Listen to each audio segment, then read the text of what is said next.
Hello, Internet, and are you ready?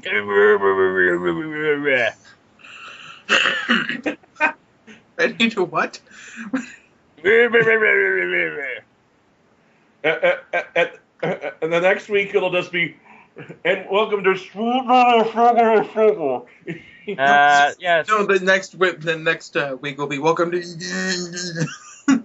and yes, it's Struck My American Football, so S.M.A.F, where the games don't matter and the picks make no sense. My name is Constipation.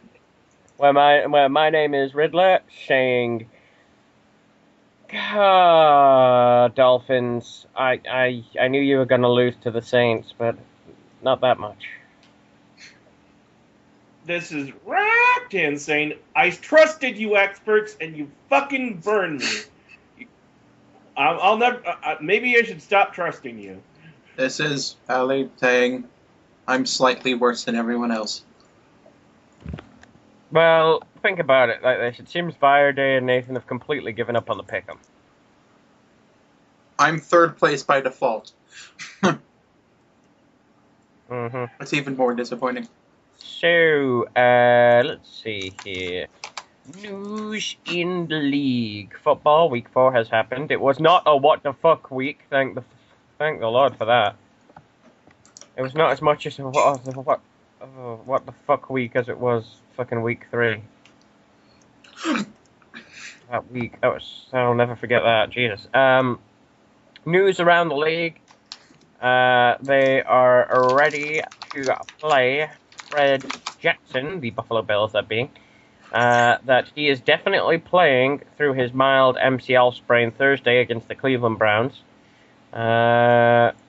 Chargers will place Dwight Freeney and Malcolm Floyd on season-ending injured reserve. Oh, ouch. Fuck. Yeah,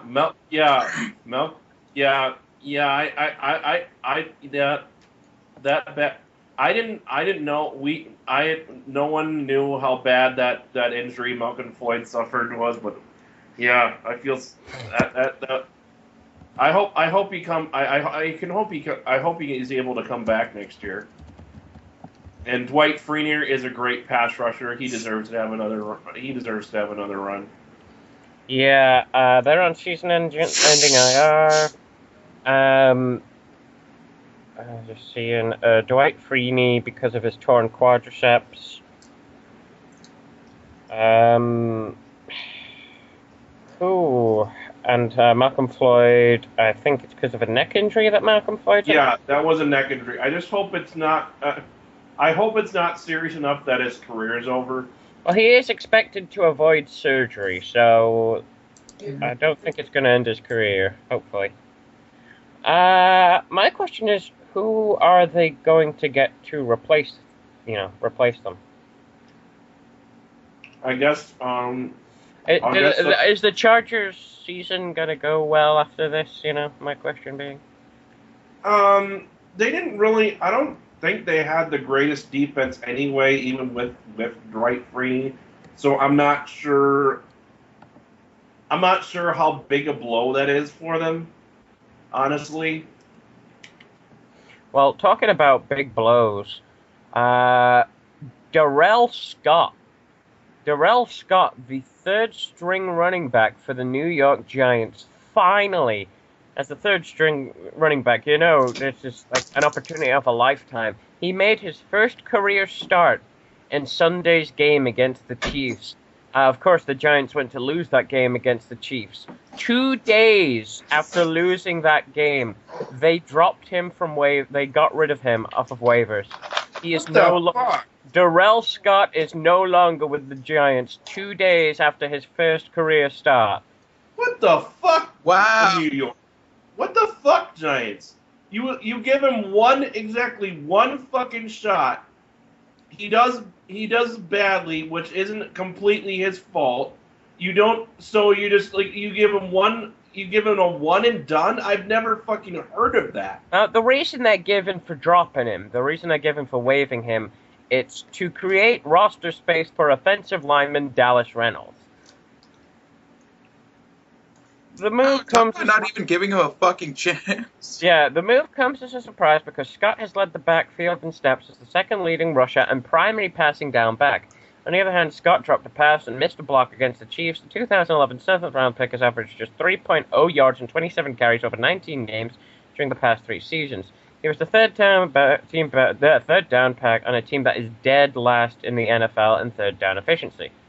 Scott's release suggests not only that the coaching staff is higher on 7th-round rookie Mike Cox, but also that they are ready to place more responsibilities on David Wilson's shoulders in what is shaping up as a lost season. Fantasy footballers might also be interested to know that Wilson has handled 73% of the Giants' carries the past 2 weeks, and he also boasts one of the league's easiest schedules the rest of the way after facing one of the toughest over the first 4 weeks. So basically, they got rid of him because they wanted to make room for an offensive lineman. They've got their eyes on a rookie in the draft, and they want to give David Wilson some more responsibility, but it's just like 2 days. 2 days after his you're actually giving more responsibility to the guy that keeps losing the ball. At least give the fucker a chance. Make him third string. You get rid of a guy, you give him exactly one chance, and you're sticking with the guy that can't fucking hold on to the goddamn ball. They said it carried it 73% of the time, but like that doesn't mean held on to it 73% of the time. Let's see what else we've got. That's the fucking reason you picked up Brandon Jacobs. It's because Brandon Jacobs can actually hold on to the ball, and this was your way of scaring David Wilson into shaping up. God, that is just poor management, dude. Totally. If you didn't want him, just didn't fucking hire him in the first place. Is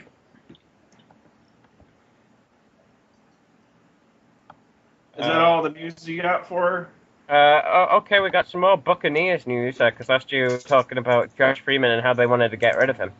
Well, Freeman... He's gone. He's gone officially. Yeah, he's gone. On Monday, though, he stated that he has taken and passed 46 drug tests. He has also hinted to believe that sources inside the Tampa Bay organization leaked his Stage 1 status in NFL substance abuse program. Greg Schiano replied with, "Absolutely not," when asked if he was the confidential source responsible for the report. "I really don't want to get into what Josh's thoughts are about how things got out," Schiano added. "I know what I've done, and I'm 100% comfortable with my behavior." Schiano further insisted that his relationship with Freeman is not uncomfortable. While the original report and Freeman's response gave rise to speculation that this was an attempt by the Buccaneers to win public relations battles, it's hardly a safe assumption. Other teams have performed extensive due diligence which might have turned up Freeman's Stage 1 status. It hardly would be unprecedented for a league executive to allow the information to casually say, blah, blah, blah. So, summary? Basically, Freeman is in Stage 1 status in the NFL substance abuse program. What the fuck that means, I have no idea. Maybe he's suspected of being on drugs? I have no idea. He has a drug problem, pretty much. Okay, he's on the Stage 1 status in the NFL substance. I have no idea what the stages are. I assume it's a bad thing to be on because if for some reason an anonymous source... Is it an addiction recovery thing? Hold on, let's have a quick look what that means. What is Stage 1 status in NFL? What is Stage 1 I think it might be entering rehab. In NFL? Either that or he's gotten a warning.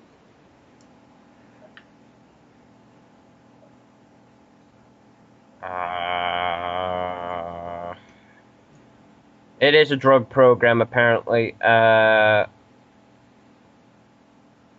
Yeah, it's a drug program. That's all I know. And I don't know what the Stage 1 is like. Stage 1 might be just like I'm signing up.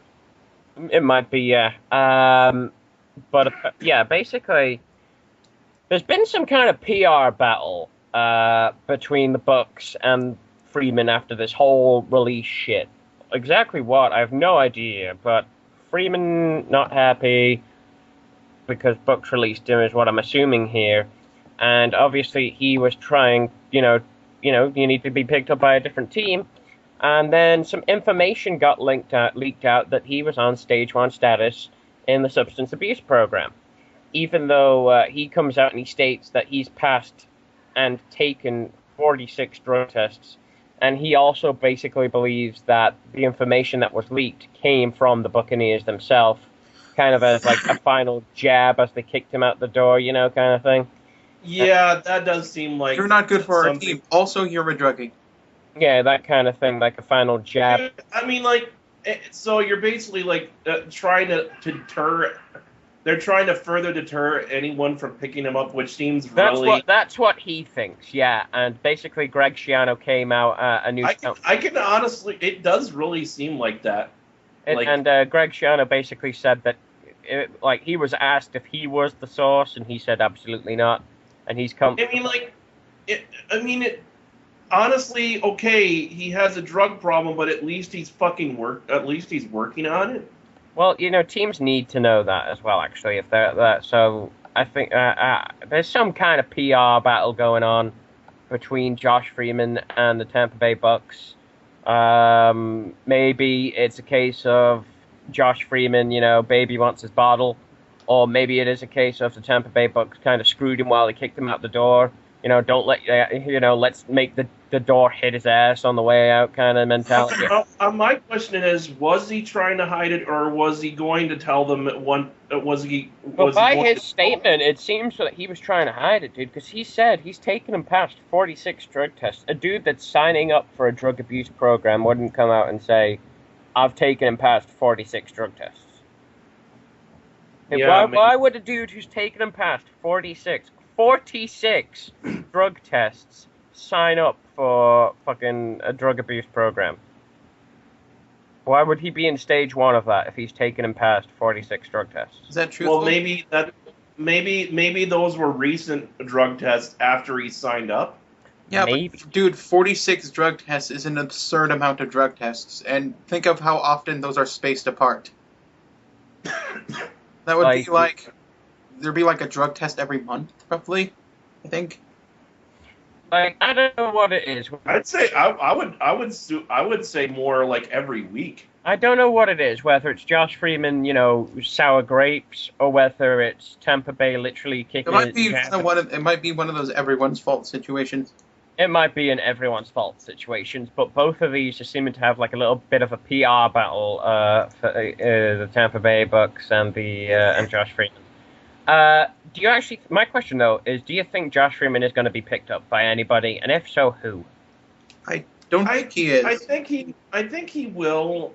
I don't think he. I mean, he's definitely bad, but he's not. He's now. My question is, do you think he's going to go? I think if he was put with the right, if he was put in the right situation, he might improve. I just don't know where that would be.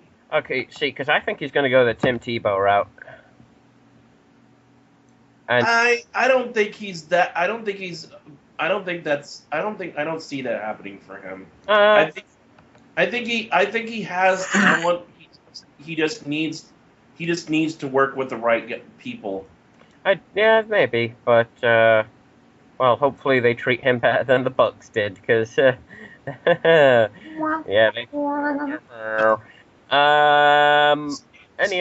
Speaking of Tebow, both the Jets fans and the Jaguars fans are trying to get him back. Really? Wow. The Jets fans are basically like pissed that they got rid of him. Well, it's New York. This is after one game of a horrible performance by Geno. Yes, it was bad, but he's a rookie quarterback. But I could.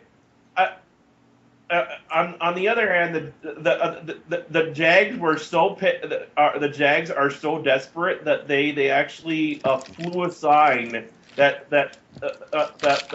went over the stadium that had the words "Tebow, why not?" At that point, yeah, actually, why not for them? Seriously, yeah, that's actually a good point for the Jaguars. He'd be good, cause he'd be good for that team. And drawing a crowd. They currently have, apparently. No, because He came from college around that area, didn't he? That was where he came from. The college. Honestly, as bad as Tebow is, do you think he might? Do you think he's actually better than the quarterbacks they have right now in Chad Henne and Blaine Gabbert? Tebow. I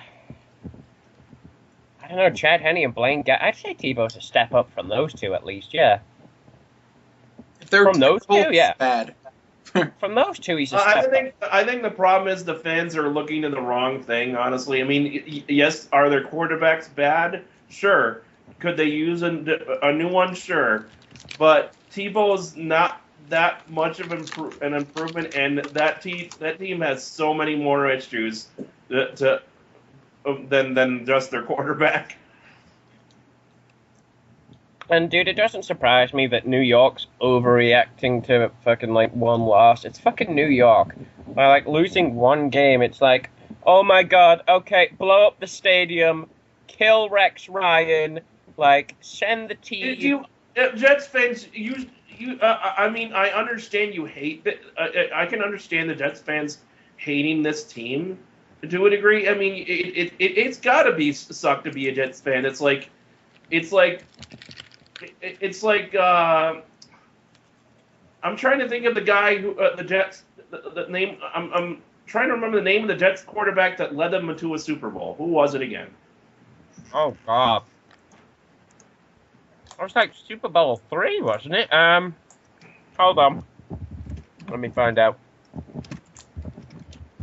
Jets Super Bowl.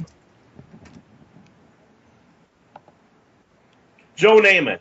Oh, yeah, Joe Namath. That was it. Yeah, it's like Joe Namath sold his soul to the devil so they would never win again. After that. Yeah, that's what a lot of Jets fans say. Yeah, that's the deal. That's the deal he made. It's like, I'll sell my soul to win for 1 year, but now our team can't win ever. That's what a lot of Jets fans say. Yeah, despite. What is our? Do we move on to the scores? Do we got more news? I'm seeing what news is talking about. Really, it's just quarterbacks and whether or not they'll be healthy. Jake Locker is going to miss 3 games with a sprained hip. Yeah, he's missing several games. He's pretty much confirmed to miss several games due to the hit that he took. And if he is healthy, Ponder will still be quarterbacking the Vikings on week 6. That is a fucking mistake. I'm sorry. I mean, Matt Castle showed just in this 1 week that he's better than Ponder. It's not saying much, but he's still better. He's still an improvement over Ponder. I just think he needs time to gain some confidence and a little bit of experience, and he could easily outstrip Ponder. So we'll move on then to the games that. Hang on. Before we move on, these were a couple of stories that happened last week, but I had to read them because they were so weird and hilarious. Okay. That they have to be read. Nate Burleson, wide receiver of the Detroit Lions, broke his arm in a single car crash. He basically crashed into the median because he was trying to adjust one of the pizza boxes falling off his seat. Hold on, man. I gotta save my Dominoes. Apparently, the police officer said it was actually a whole pizza. He had purchased 2 whole pizzas and was sitting on top of the other one. And I guess when he was driving, one of them was slipping off, and he was reaching over to push it back onto the seat, and overcorrected and hit the median wall. What a fucking dumbass! Best What player. Like, seriously. I mean, I don't. It's not like I'm looking for for people to get hurt, but I'm sorry. I'm not laughing so much at the fact that he got hurt. I'm just laughing at how dumb it was for him to get hurt in the first place. Yeah, what a fucking stupid situation. Wait, why was he sitting on the other one is my question. I want to keep it warm by using my ass. I don't. Isn't there better places to put your pizza? Like, couldn't you have shoved it on the back seat, put it in the, like, trunk or boot or whatever the fuck it is you Americans call it? Like, seriously, was there not a better... Were you not wearing a belt? What the fuck? Usually, You're a dumbass. usually I put the pizza in the back seat of the car. You put it in the Yeah, back seat. Why are you sitting on it? If you just bought it, whole pizzas, they're not going to go cold. Pizza. They're not going to go cold in like 5 minutes. You don't need to keep it warm with your body heat, especially not your ass. I don't want ass anywhere near my pizza. What was the other story, Rakton? Okay, you think that? Okay, that's bad enough. This is just fucking gold. The Ravens are actually already making fun of him for this. Okay. Wide receiver Jacoby Jones was in a party bus with his offensive lineman friend on the same team, Bryant McKinney, and during this he was struck in the head by a champagne bottle by a stripper named Sweet Pea. Why? I don't know. Get this. The bottle was an Armand de Brignac Ace of Spades bottle. Oh. Symbolism! Ace of Spades bottle? Ace of Spades, being the death card. I laughed so hard when I heard this. I was like, what the fuck? I don't get the funny part of that at all. I think it's hilarious. It's just what? Sweet Pea. What a weird name for a stripper. Coming up next on the stage, Sweet Pea. Oh, yeah. I don't know why. I want to imagine peas. Are you ready to experience a boner island? Oh, sorry. By the way, Brian McKinney is the same guy who while he was in the Minnesota Vikings got in the infamous Love Boat incident. Oh, the infamous Love Boat. I have no idea what we're talking about. Oh, you need to look up the Love Boat incident, dude. Anyway, we'll move on to the games that happened at week 4, and wasn't as what the fuck. Thank the Lord for that. There were a few what the fuck games there, but not many. I thought you guys would laugh your asses off at those stories. I like the pizza one because it's just that's a fucking dumbass right there. But I'd need to know the context for me to know why the hell that stripper bashed him on the head with a champagne bottle. That'd be more funny if it had more context to it. San Francisco. Yeah, apparently there's no real. They're not. There's no. No one knows why that happened. Oh, fair enough. Fair enough. Yeah. San Francisco 49ers traveled to the St. Louis Rams and got their shit together, apparently. 49ers 35, St. Louis Rams 11. I expected them to do something about their consecutive losses by now. I expected them to do something, and it was about time that they did. If they needed to do it against anyone, it was the fucking Rams, so they could get themselves ready for the coming weeks. As I predicted, it was a case of the Niners running into a run defense that is extremely leaky and can't plug holes up. So because Kaepernick could not get shit done by throwing. He threw for 167 yards, 2 touchdowns, yeah, but 167 yards. That means he only passed when key moments, but not anywhere fucking else apparently.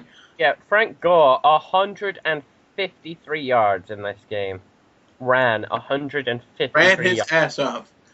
Ran his fucking ass off.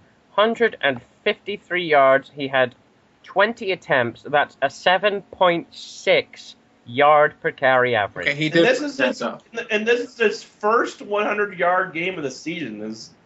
You're Frank Gore. You're probably tend to be known for having several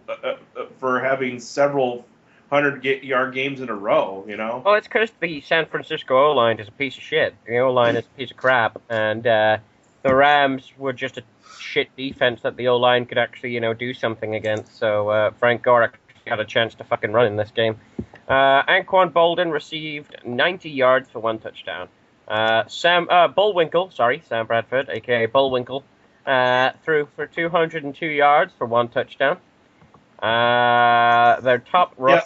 Colin Kaepernick's sorry to interrupt. Colin Kaepernick's percentage, his completion percentage jumped by like 20 points. Considering the last 2 weeks he was in the high 40s, now he jumped to the mid 60s. And his quarterback rating, holy shit, that jumped from a rate his first week a rate of 20.1, ouch. Second week about a rate of 50. This week 115.7. Yeah, it's gone up. Well, 115 somethings. Daryl Richardson of the St. Louis Rams, he ran 12 times for 16 yards. He got a 1.3 yards per carry average. Oh, damn. Austin Petty, I imagine the S is silent, 5 receptions for 59 yards, an 11.8 yard average. I did not see this game, sadly. I guess if I wanted to see the San Francisco 49ers come back, I should have. But I think I'd have actually been bored in this game. I don't like blowouts. Not one bit. I hate blowouts. I like close games. Yeah, basically St. Louis only scored points in two of the quarters, and San Francisco they didn't score. They didn't do well in the first quarter. They couldn't get anything going there, but from then on they were scoring touchdowns. Mm-hmm. We'll move on to the Baltimore Ravens traveling to the Buffalo Bills and losing by 3 points, but still losing. What the hell happened to Flacco in this game? I don't get how the yardage is good. The completions are good. It's 50% completions. The problem is he threw 5 interceptions. Yeah, 25. That means the Bills actually knew exactly where he was going to throw it. Yeah, 25 completions for 50 attempts. That's 50% passer rating. That's okay. That's average. 347 yards for 2 touchdowns. And then 5 interceptions. Well, it could. Yeah, this is another case. I think that means he's too predictable. I think this is a case of maybe Flacco having to throw way too much because they had absolutely jack shit for running game. Yeah, because something rendered him completely predictable, and they just abused that and scored a couple of touchdowns on it. Apparently, they really did, because they really did. E.J. Manuel, 10 for 22. He had 167 yards, 1 touchdown, 2 INTs. Running on the Bills, they had Fred Jackson. He ran 16 carries for 87 yards. That's a 5.4 average. That's pretty good. Yes, he could have used some more, but it's not a terrible day. It's not anything to complain about. C.J. Spiller. Oh, Fred Jackson also got 1 touchdown. C.J. Spiller, 23 carries for 77 yards. That's a 3.3 yards per carry average. There's nothing outstanding there. I think the only way they got those points is that they yanked the ball from them and then ran it back. So basically, I think it was more. It was the defense. The defense put them into a scoring position because there was 3. Yeah, I think it was also a case of it looks like they were basically flipping between Jackson and Spiller here. Yeah, it was like a combined rushing attack. So while individually they don't look good, if you pull them together, they had a shit ton of teamwork then. Yeah, I think the defense must have put them into scoring position here because there was 3 touchdowns on the offensive side here. So the interceptions by Flacco obviously put the offense into scoring position. Baltimore got nothing done in the first quarter. Buffalo got 6 points. Baltimore finally gets 7 in the second. Buffalo gets 14. Baltimore gets 7 in the third. Buffalo gets 3. Baltimore gets 6 in the final. Buffalo gets none, but it doesn't matter. They lead by a field goal anyway. I mean, it was a close fucking match, but it's the Bills. It was the Bills. I don't know what happened here. It just seems like he wasn't focused or something. You know, when I hear Bills versus Ravens, I'm sorry, I just immediately go to Ravens. Ravens. Ravens. You don't think about that. You don't think that Joey Flacco's going to throw for 5 fucking interceptions in a game, but there you go, it happened. This game must have been boring to watch, though, this next one coming up. I feel so sorry for the fans, for the commentators that had to watch this game, that had to commentate this game. The Arizona Cardinals traveled to the Tampa Bay Buccaneers and won 13-10. Wow, nothing fucking happened the entire game.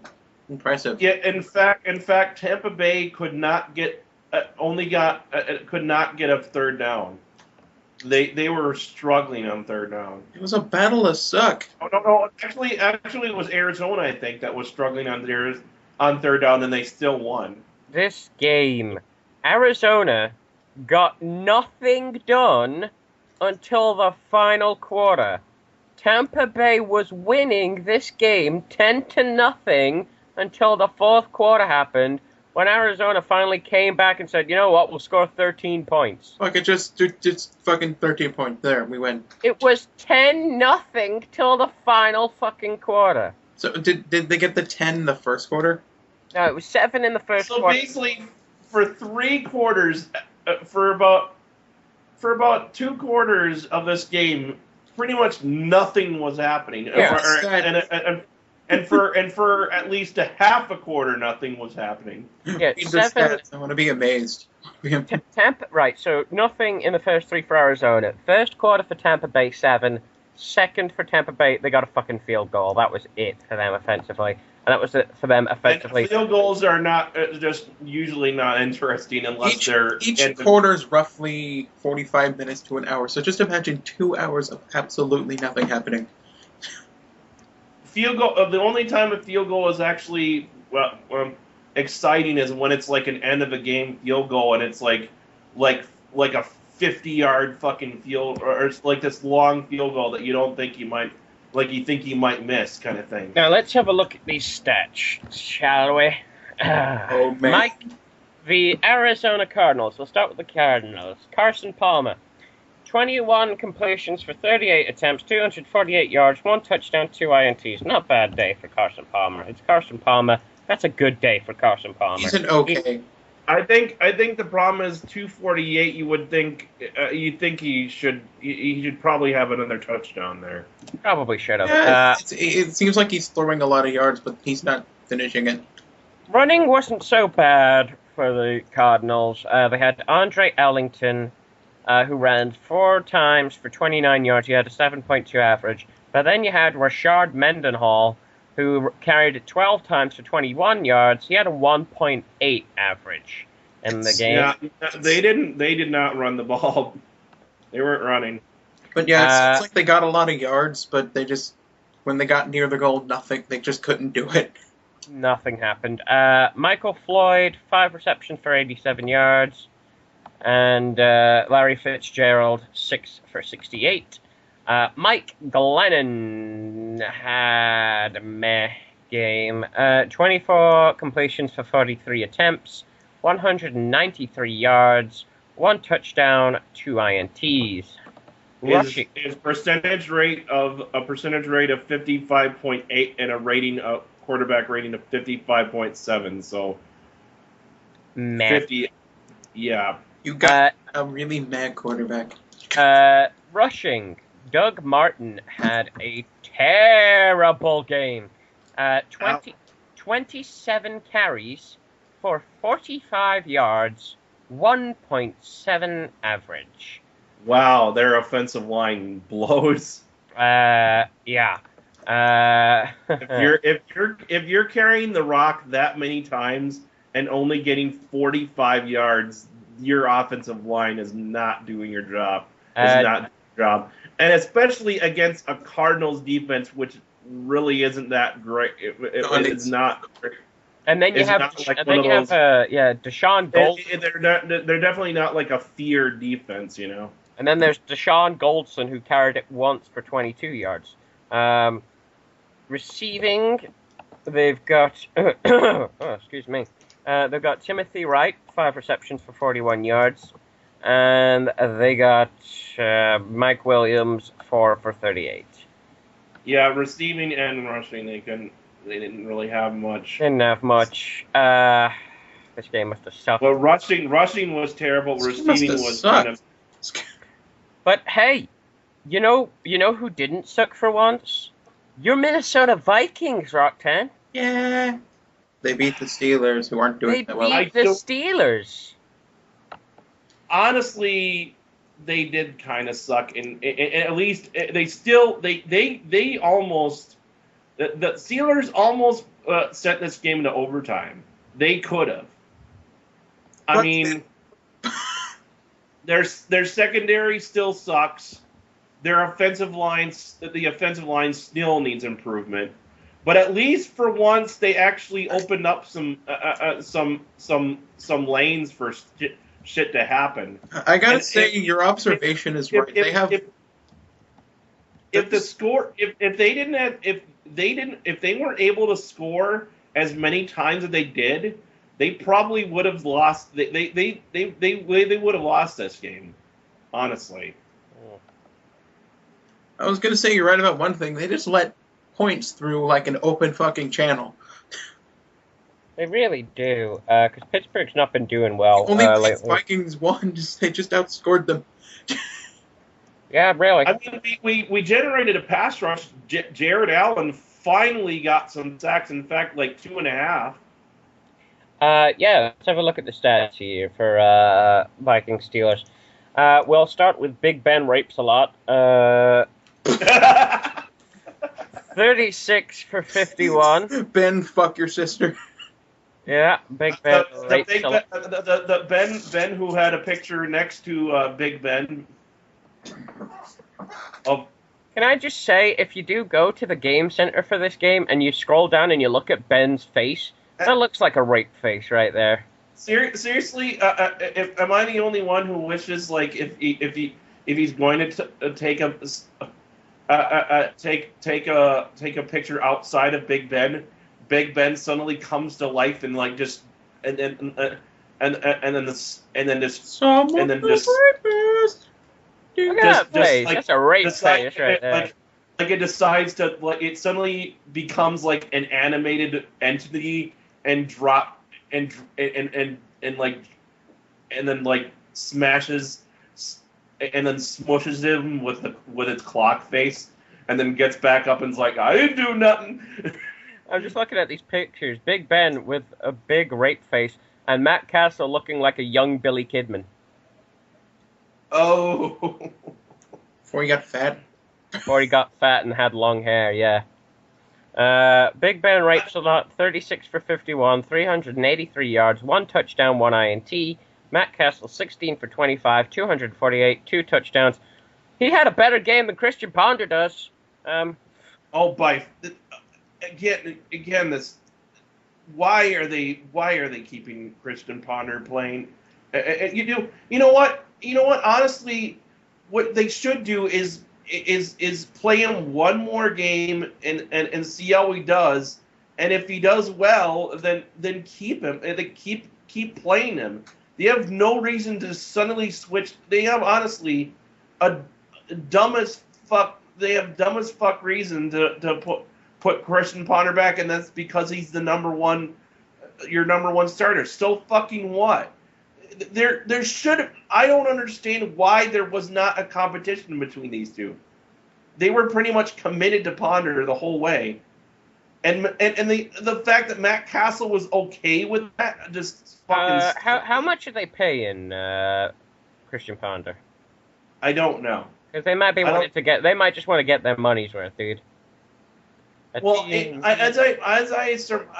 I've heard this before, and I think this is true. It's one of those cases where the general manager is kind of getting involved. At least he's not Jerry Jones, but he's getting involved. He might be pressuring Leslie Frazier and the coaches to keep putting him in there because he's the one who drafted him. Yeah.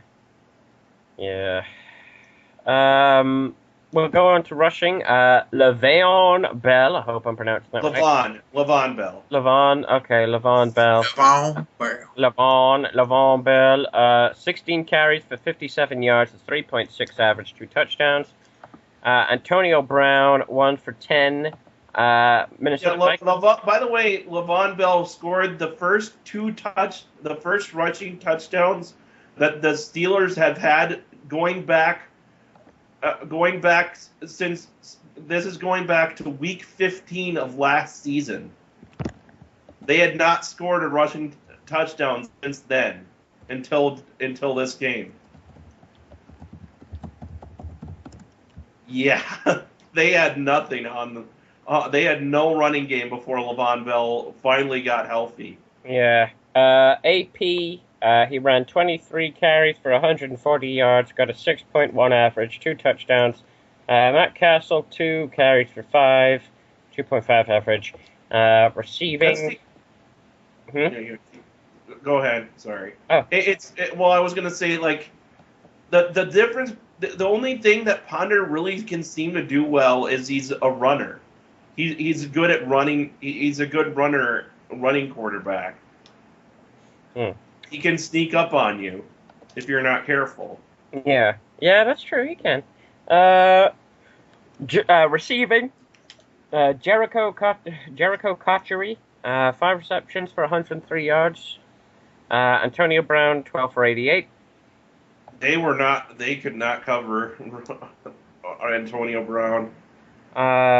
Jerome Simpson on the Vikings, 7. And they were saying like we need to cover him. Well, you didn't. Yeah, they didn't. Jerome Simpson on the Vikings, 7 for 124, 17.7 average, and Greg Jennings, 3 for 92. And 2 touchdowns. Yes. Vikings pick up their first win of the season.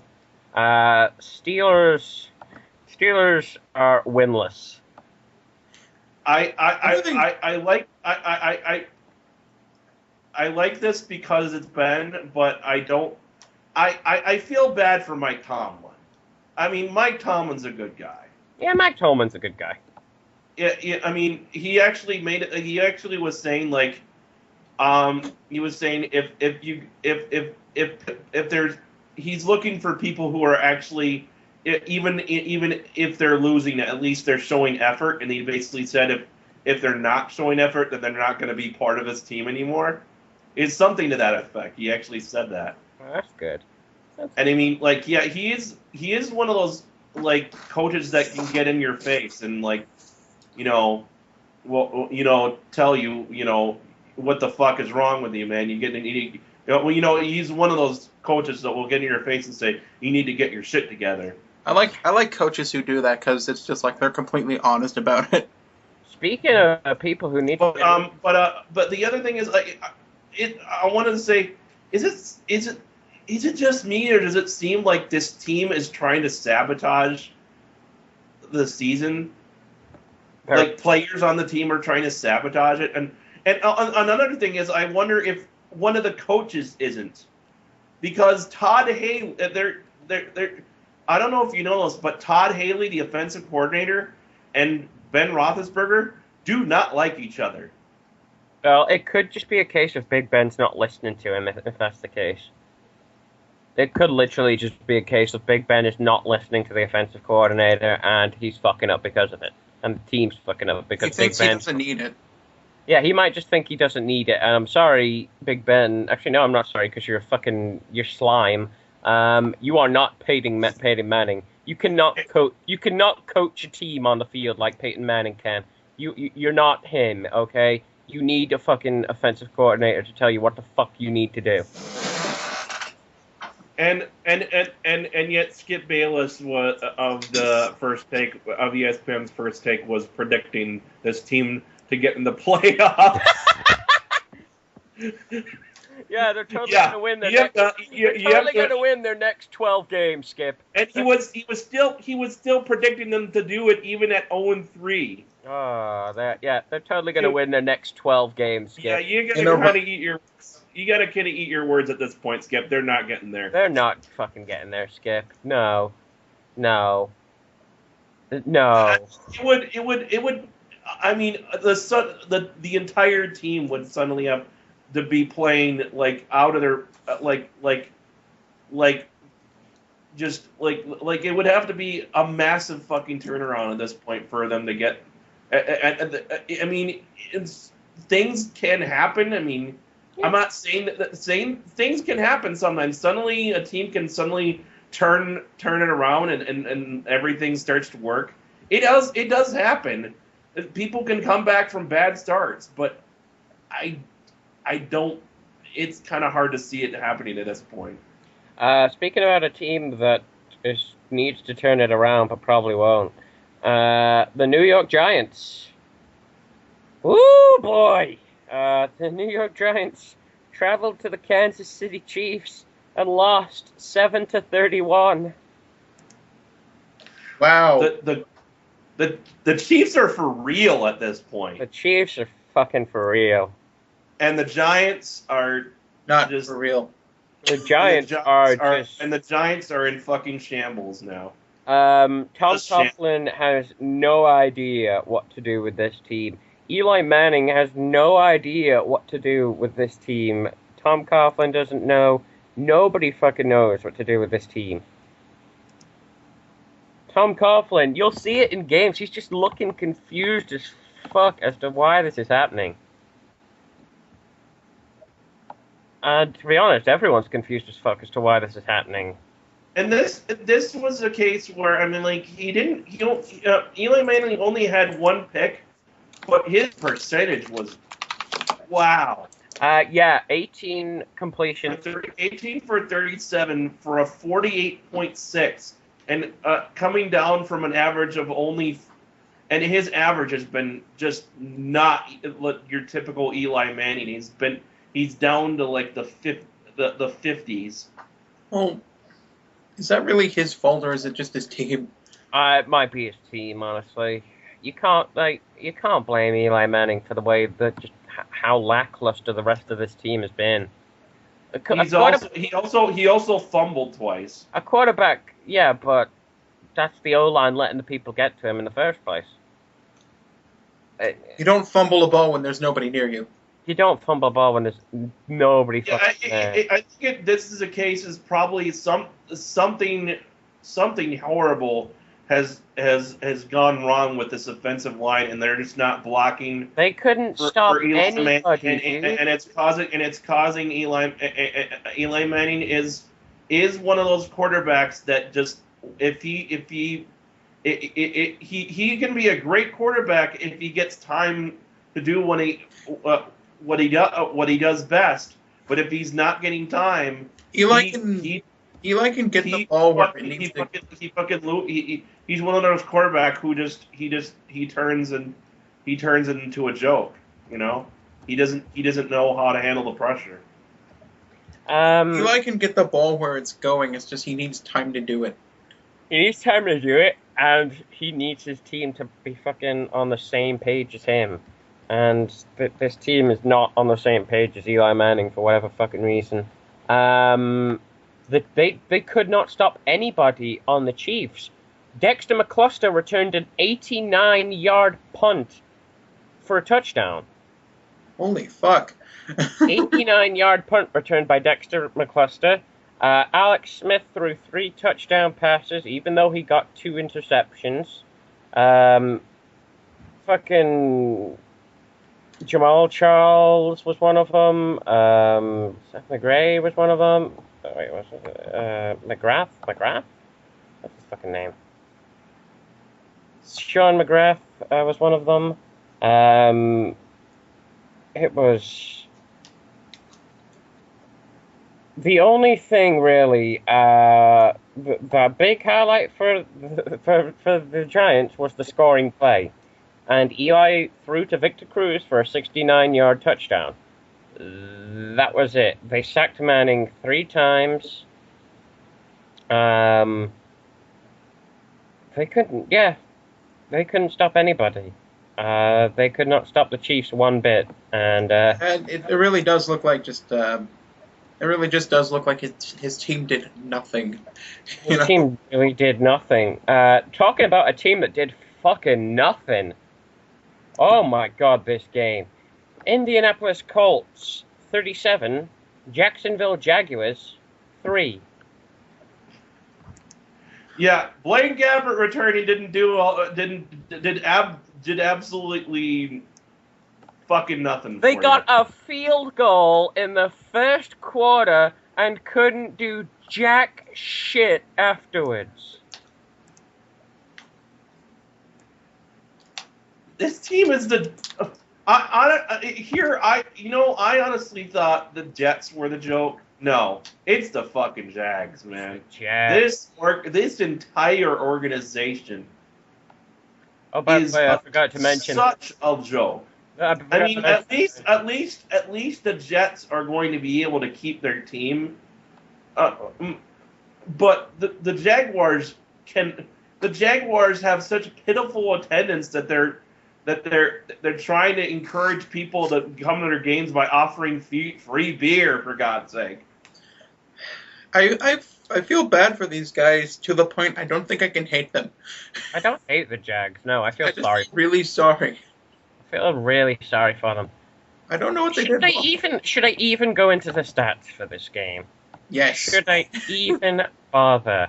I want you to bother. No, it's pretty much pointless. Okay, I'll bother just for Ali. Okay, Blaine Gabbert. Bad things amuse me. Blaine Gabbert, 17 completions for 32 attempts, 179 yards, 3 interceptions. This is the Jags, by the way. Maurice Jones. A completion percentage of 53.1, but a quarterback rating of 30.6. Maurice Jones-Drew, 13 carries for 23 yards. That's a 1.8 yards per carry average.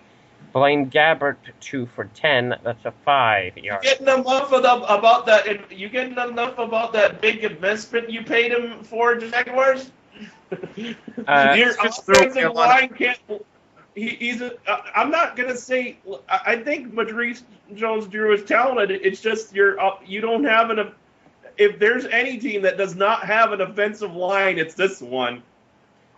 Cecil Shorts, 7 receptions for 61, and which one is this? Cecil Shorts? Cecil Shorts, that's his name. Cecil Shorts. You have players on your team called Cecil Shorts. That is his name. I will link you to his profile. I saw it. What the fuck? Yeah, Cecil Shorts. Cecil Shorts and Ace Sanders, 4 receptions for 59. They got a field goal. A field goal. One. Just one. A field goal. That was it. Are the Jaguars winning a game, guys? I don't know anymore. No, they're actually already the point spread for the next game is insane, because you know who they got coming up next? Who? Denver. Oh, I'm sorry, Jacksonville. Jacksonville, I feel bad for them. Wait, no, they're up against the Rams next week. There's a point where you're doing such a sad showing. It's just they have Denver coming up pretty soon.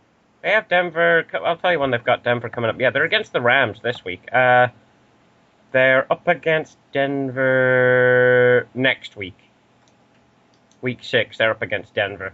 I was just gonna say, there's a point where it's just like you can't really insult them anymore. They're just that bad.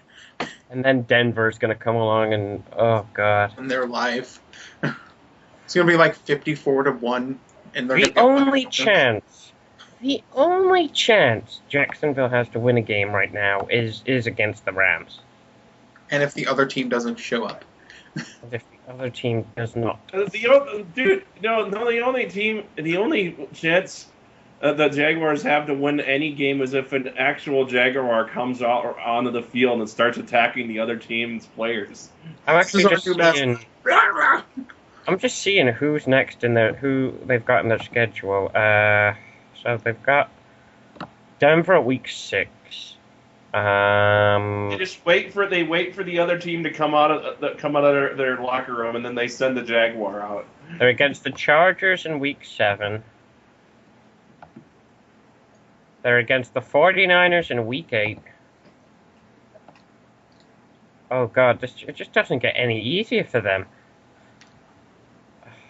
It doesn't. I'm not going to look at the rest because that just might make me sad. It really, I honestly think they have a chance to be one. This is the team that has the chance to go winless. It really does. Have they scored over 10 points against any team yet? No.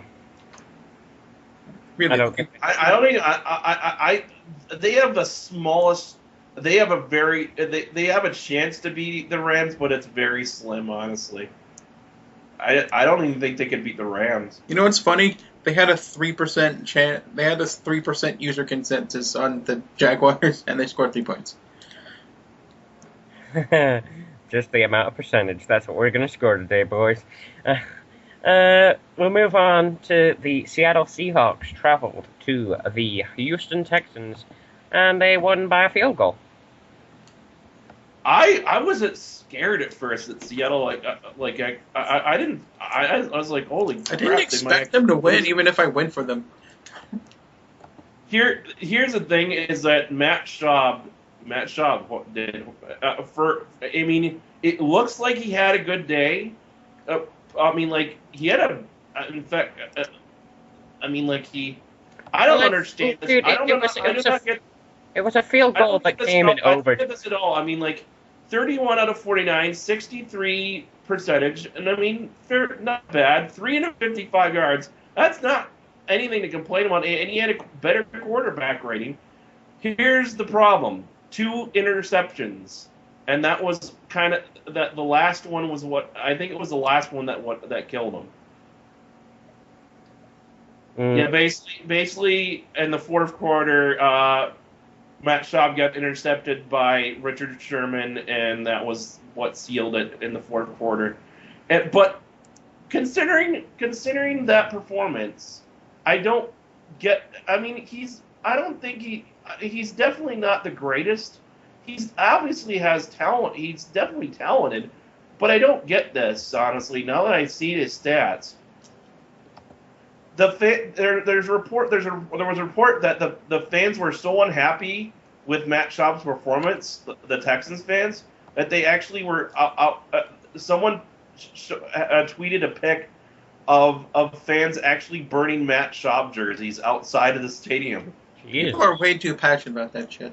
People are way too passionate about that shit. Yeah, way too passionate about that shit. Jesus Christ.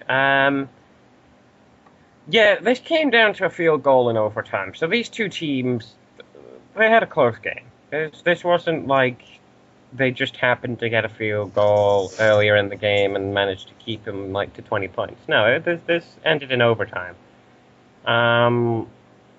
So I wouldn't really complain if I was in Houston, to be honest. I'd be happy that we had a close game. That's good. That means you can play against a challenging, competitive team. Russell Wilson was finally able to get either they were using the read option, which is something all the teams that were pretty much every team that were using it last year has kind of stopped doing. Thank God. Stopped doing. Russell Wilson, I think he might have actually been using this. They've been using it this game because rushing, he got 10 carries for 77 yards. And an average of 7.7. Yeah, that was that game. We may as well move on to the Ohio Bowl. I picked the Browns, and I win the pick. That's the only pick that you beat me with. It's the fact that I picked the Bengals over the Browns. The Cincinnati Bengals traveled to the Cleveland Browns and lost 6-17. Is it? It may be. I honestly have been curious to find out if like the Browns are a better road team than they are at home, statistically. Well, I just know this much. Ever since they traded Trent Richardson away, they've won games. And ever since Josh Whedon went down with an injury to his thumb. Isn't his name Brandon Whedon? Why'd you call him Josh Whedon? Oh, I thought it was like He also directed Buffy the Vampire Slayer. Pretty sure his name is Brandon Whedon. I always wondered that. It's like, is that just like a nickname he's been given? I was like, okay, what else? No, yeah. Yeah, I do have. You're probably right. I probably have it wrong. I don't know why. I could have sworn I've heard it as Joss Whedon. I don't know why. It might be Joss Whedon. I don't know about that. Joss Whedon. Maybe that could be a nickname for him. It could be a nickname for him. Yeah, Joss. Because I swear you're not the only person that have called him that. And I'm like, why did they be called? Like, I know I've heard him be called that before, and I'm like, why? And his name is Brandon.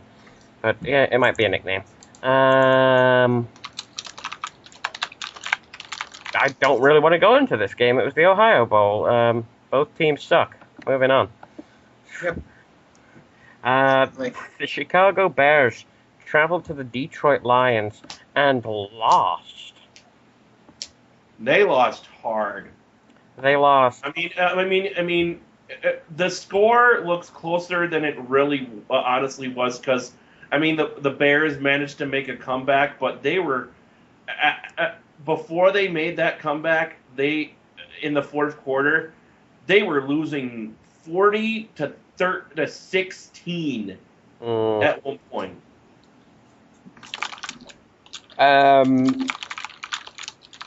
The Lions got it done. The Bears. The Lions defense just tore. Somehow they figured out this Chicago offense. They figured out how to penetrate that offense. Cutler was getting drilled. He was he was throwing picks all over. He was throwing picks. They figured this Browns team out. I don't have any other explanation. They somehow figured these guys out. I don't know how else they could have won. I have no other explanation for how the Lions managed to win. Well, it's the Bears. And it's as simple as this. The Bears always have a game where after a few games you're like, okay, the Bears have beaten all these teams. They've got to beat this team. They've got to beat the Lions. And then they shit the bed. The Bears just like shitting the bed. Don't know why. They like changing them sheets. They like their bed full of shit. They do. I can't explain it any other way than that. They lose games you think they're going to win, and they win games you think they're going to lose. The Bears are literally. I think that's what I'm gonna try it. Maybe that's how I need to start. That's the logic you need to use when walking into a Bears game, dude. Like that's how I need the logic I need when I'm picking the Bears game. They are a walking paradox. I don't know how, but they are. Yeah. And hell, the Dominican Sue finally did something right for once and actually played the game like he's supposed to, and didn't do anything stupid, and actually did something good. And he stripped. He got a great hit on Cutler, stripped the ball, and caused a fumble, which ended up being returned for a touchdown. I mean, I don't think this is an indication of him finally shaping up. But hey, give him credit for not fucking the game up for the Lions, like he usually tends to fucking do. Matt Stafford. I think of Matt Stafford. He's the quarterback the Lions need. Ndamukong Suh. No, he's the line. No, Dominican Sue's the linebacker. No, I was saying though, Or I was defensive. on No, about he's a Matt defensive. Stafford. He's defensive tackle. Yeah, Matt Stafford is there. Matt Stafford, he had a good game. I don't give credit to Matt Stafford where it's due. He's the quarterback the Lions need. Ndamukong Suh, yeah, as you said, finally didn't cost his team a fucking game. Try to do more of those. Or in general, doing something stupid. I mean, I know you're trying to follow the footsteps of Ray Lewis, Ndama, but, one step at a time. Don't grab the knife just yet. I mean, I didn't this. What we didn't mention this because I found out much later, but there was a story like he actually had to like prove that he didn't do a certain thing, which is still stupid because it still sounds like he was threatening the guy. He shouldn't have even had to get the police involved because it was him doing something stupid. But he was he had to show footage that he apparently had of the incident to prove that, oh, I didn't do this. But apparently, while there was a guy fixing like a telephone pole or something outside, and he came out with a pellet gun and started threatening the guy. But what he was saying, but he basically showed footage of saying, no, I never pointed the gun at the guy, which was true, but he was still threatening the guy. And even if you don't point the gun at him, it's still threatening to come out there with a fucking pellet gun. Then Ndamukong Suh, how long until we see you truly follow the footsteps of Ray Lewis? Oh, jeez. Don't grab the knife just yet, buddy, but, you're getting there. You're getting there. One step at a time. You gotta know how to get away with it first before you try killing somebody. He's gonna become the next OJ. And then you can write a book telling everyone how you were gonna do it.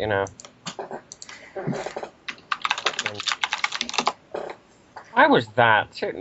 No, I'm not gonna ramble. I'm just gonna simply say, why was that the court case that decided, fucking that was the court case that for some reason decided, the whole race issue, it all boiled down in this case. Fucking bullshit. But anyway, I still don't get that. It's like all the black people cheered that OJ got off with, and a murderer got away with killing two innocent. Cheer for a black man getting off, then cheer for it when he actually was fucking innocent. Yeah, because I think after he wrote that book. I'm sorry.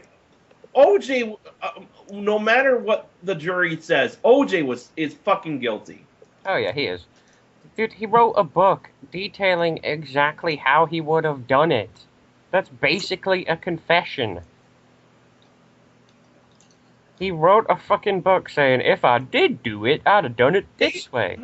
Dude, the jury had so much evidence that it was absolutely ludicrous that he managed to that the jury managed to give him the verdict they did. Anyway, we're off topic, but yeah, fuck OJ, seriously. So many people getting away with murder in football, it's ridiculous. What's his name?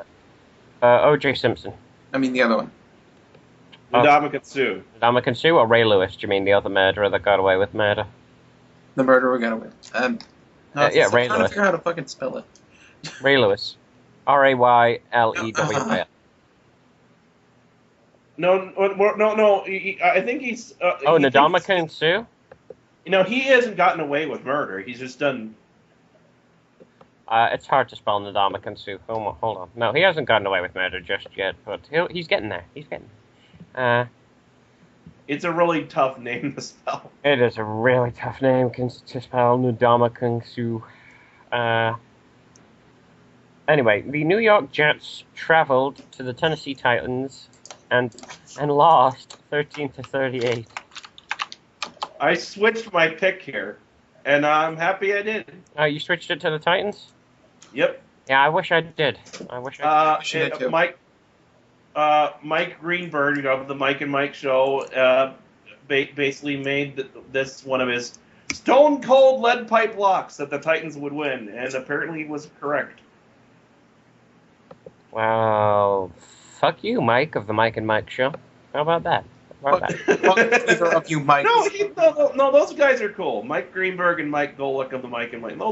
I like those guys. I mean, fuck Mike. They're not. It's not fucking Skip Bayless. Yeah, this is true. It's not Skip Bayless. Those are good guys. I mean, they are. And it's not the guy, whoever it was from Sirius Radio, that predicted the Redskins to go like. Fucking Skip Bayless is the guy who's never shut the fuck up about Tebow and supposedly how great he fucking is. Washington Redskins. I think that is the most racist name I've ever seen. What, Ndamukong Suh? Yeah. Washington. That's his actual name, though. It is. I don't know why you say it's racist. It sounds racist, though. Yeah, I said it sounds racist. You know, it's like, oh, this Ndamukong Suh. You know, it's like, come on, that's not his real name. I never considered it to sound racist. That's you know, it's just like you expect a white guy to be like, you're fucking with me, aren't you? You're fucking with me. That's not your name. Like, there's no. You just expect me to make like a really racist comment about your name, don't you? No, that ain't happening, buddy. No, it's like, no, that's legit my name. Nah, it can't be. It can't be. Do you think they thought that the people thought it's just naming your black kid Hookah Luka Click Click, you know?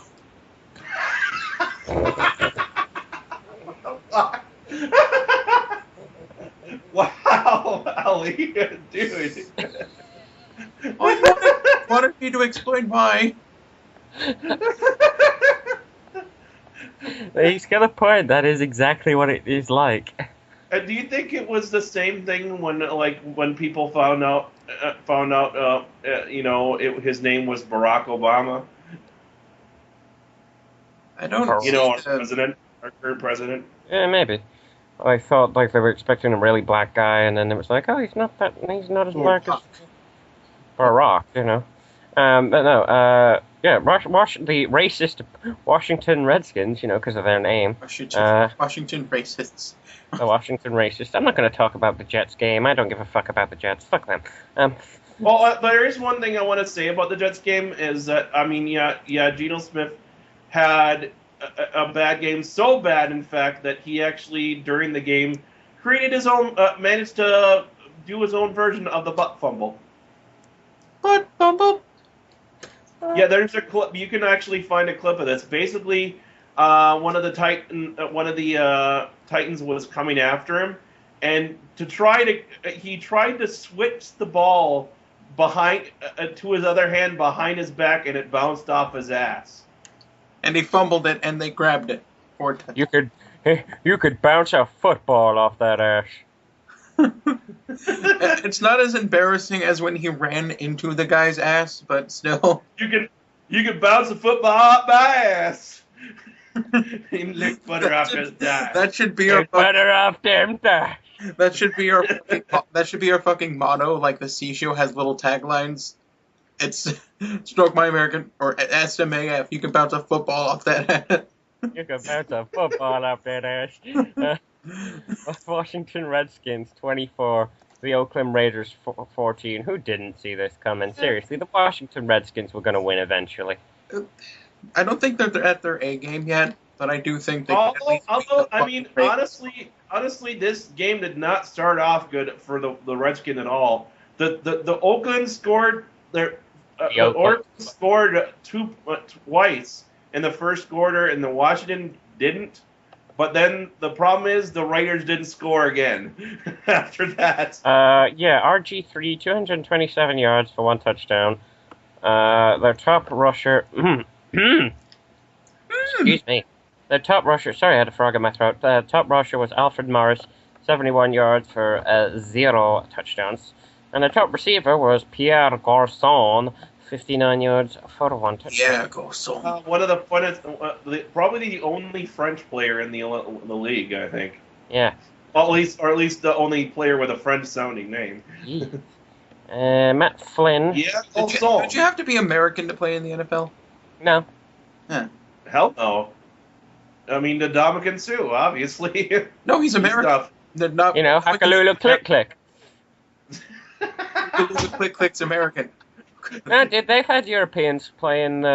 We should start calling them from now on. Hackalulu click click. No, we'll be extremely racist if we do that. No. I don't. We're racist on the other show. Why not here? Shh, nobody knows that. Shh. Nobody knows we're racist. No, we're not racist. No, we're not. No. We're not. I'm not racist. We're not I'm racist. No. We just got very dark humor. Everybody is open to jokes on our shows. Dead baby comedy. Dead baby comedy. Exactly. We haven't done that. We haven't done that. Oh yeah, Nathan has. Yep. Nathan. What's that? Nathan has. I don't think I've heard He's it. way racist. No.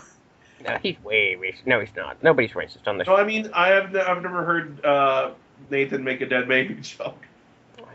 He made a sucking off babies joke. Well, anyway, we're off topic. All right. I remember now. We're off topic. Yes. Dark humor, everybody. Yay.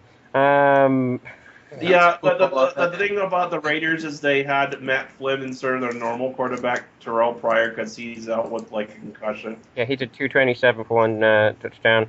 Rashad Jennings did 45 yards, 0 touchdowns. And he also was their top receiver, 71 touchdowns. Jared McFadden is turning in either the offensive line of the Raiders sucks, which I can see, or Jared McFadden it might be like a one-hit wonder, possibly. I don't know. Possibly. Speaking of people that aren't one-hit wonders, the Denver fucking Broncos. Philadelphia Eagles traveled to the Denver Broncos and lost 20-52. They got fucking whacked. Fucking, 52 points. And Peyton Manning only had 4 touchdowns, which calculates out only half touchdowns. Okay, do you want to know how? Let's just say 28. Yeah, 28. So he only got 28 of those points. And so it was the defense doing the rest of it. Doing their damn but jobs. I just also want to say this. This was a big game for Denver because they, in this game, have scored more points than they ever had in their 54-year history. That's a good fucking game. And they could break their own record when they face the Jags in 2 weeks. Oh my god, that is going to be the most sad match I'll ever see. I don't think the Jaguars are going to show up, and it's just going to be like they just get their defense to play against them. Peyton Manning. Dude, if I were the Jaguars at this point, I'd be like, I would honestly say like, we forfeit. Can we forfeit? Can you just win and we not have to actually suffer? They scored in every quarter. Peyton Manning, 28 for 34, fucking shotgun arm, 327 yards, 4 touchdowns. The man. He only had 6 incompletions. The man is a laser-guided fucking rocket. And it's just, he's leading his entire fucking team. His team's doing okay as well, to be fair. Rushing. How the fuck do I pronounce this? Leading as a team leader. Holy shit! Look at okay. His rating, his quarterback rating of week 1, 105.5. Oakland, 135.8. Philadelphia, 146.0. His rating keeps climbing week to week. I don't know how to. Noshan Marino, I assume is his name. Sean Moreno. 12 12 carries for 78 yards. It's a 6.5 average, 1 touchdown. The rule of saying names like that is just don't make it sound like a word. No Sean. No, Sean. No Sean Marino. Ronnie Hillman, 11 carries for 36. I've heard them say it as just Sean Moreno. Sean Marino, okay. Well, his full name is No Sean Marino. Eric Decker, 5 receptions for 88 yards. And Demarius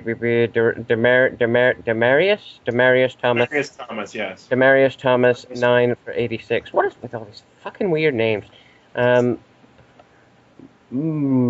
Philadelphia Eagles were fucking stomped in this game. They got fucking curb stomped that game.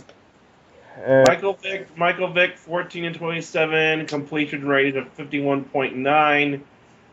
He had no interceptions, but he got sacked 3 times, and a rating of 83.6. So I mean, his rating he did better than he did in KC against KC, but it wasn't good enough.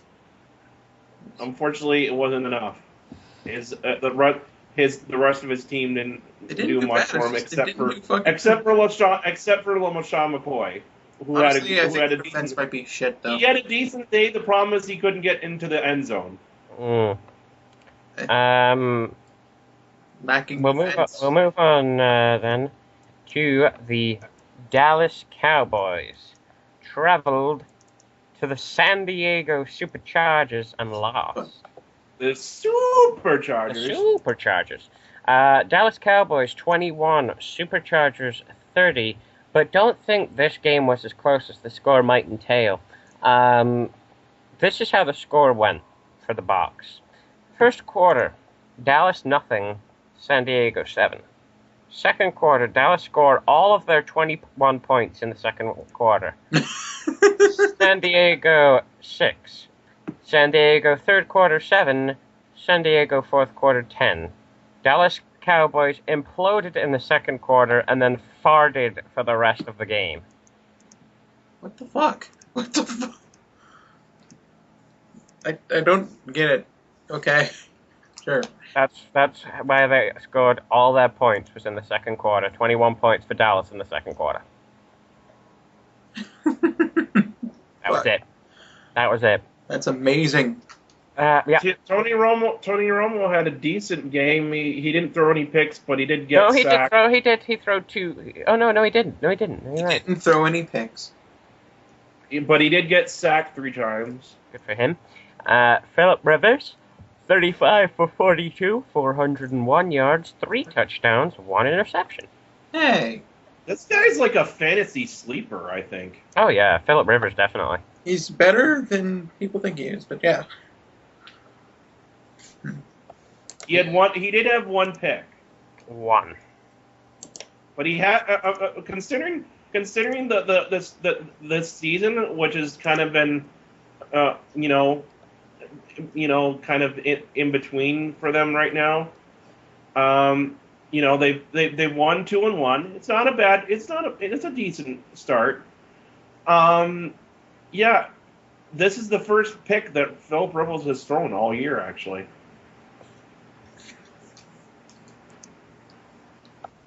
Good for him. So he's doing better. He's doing so far a lot better than he has in the past couple of years. Being okay. He's being okay. He's meh.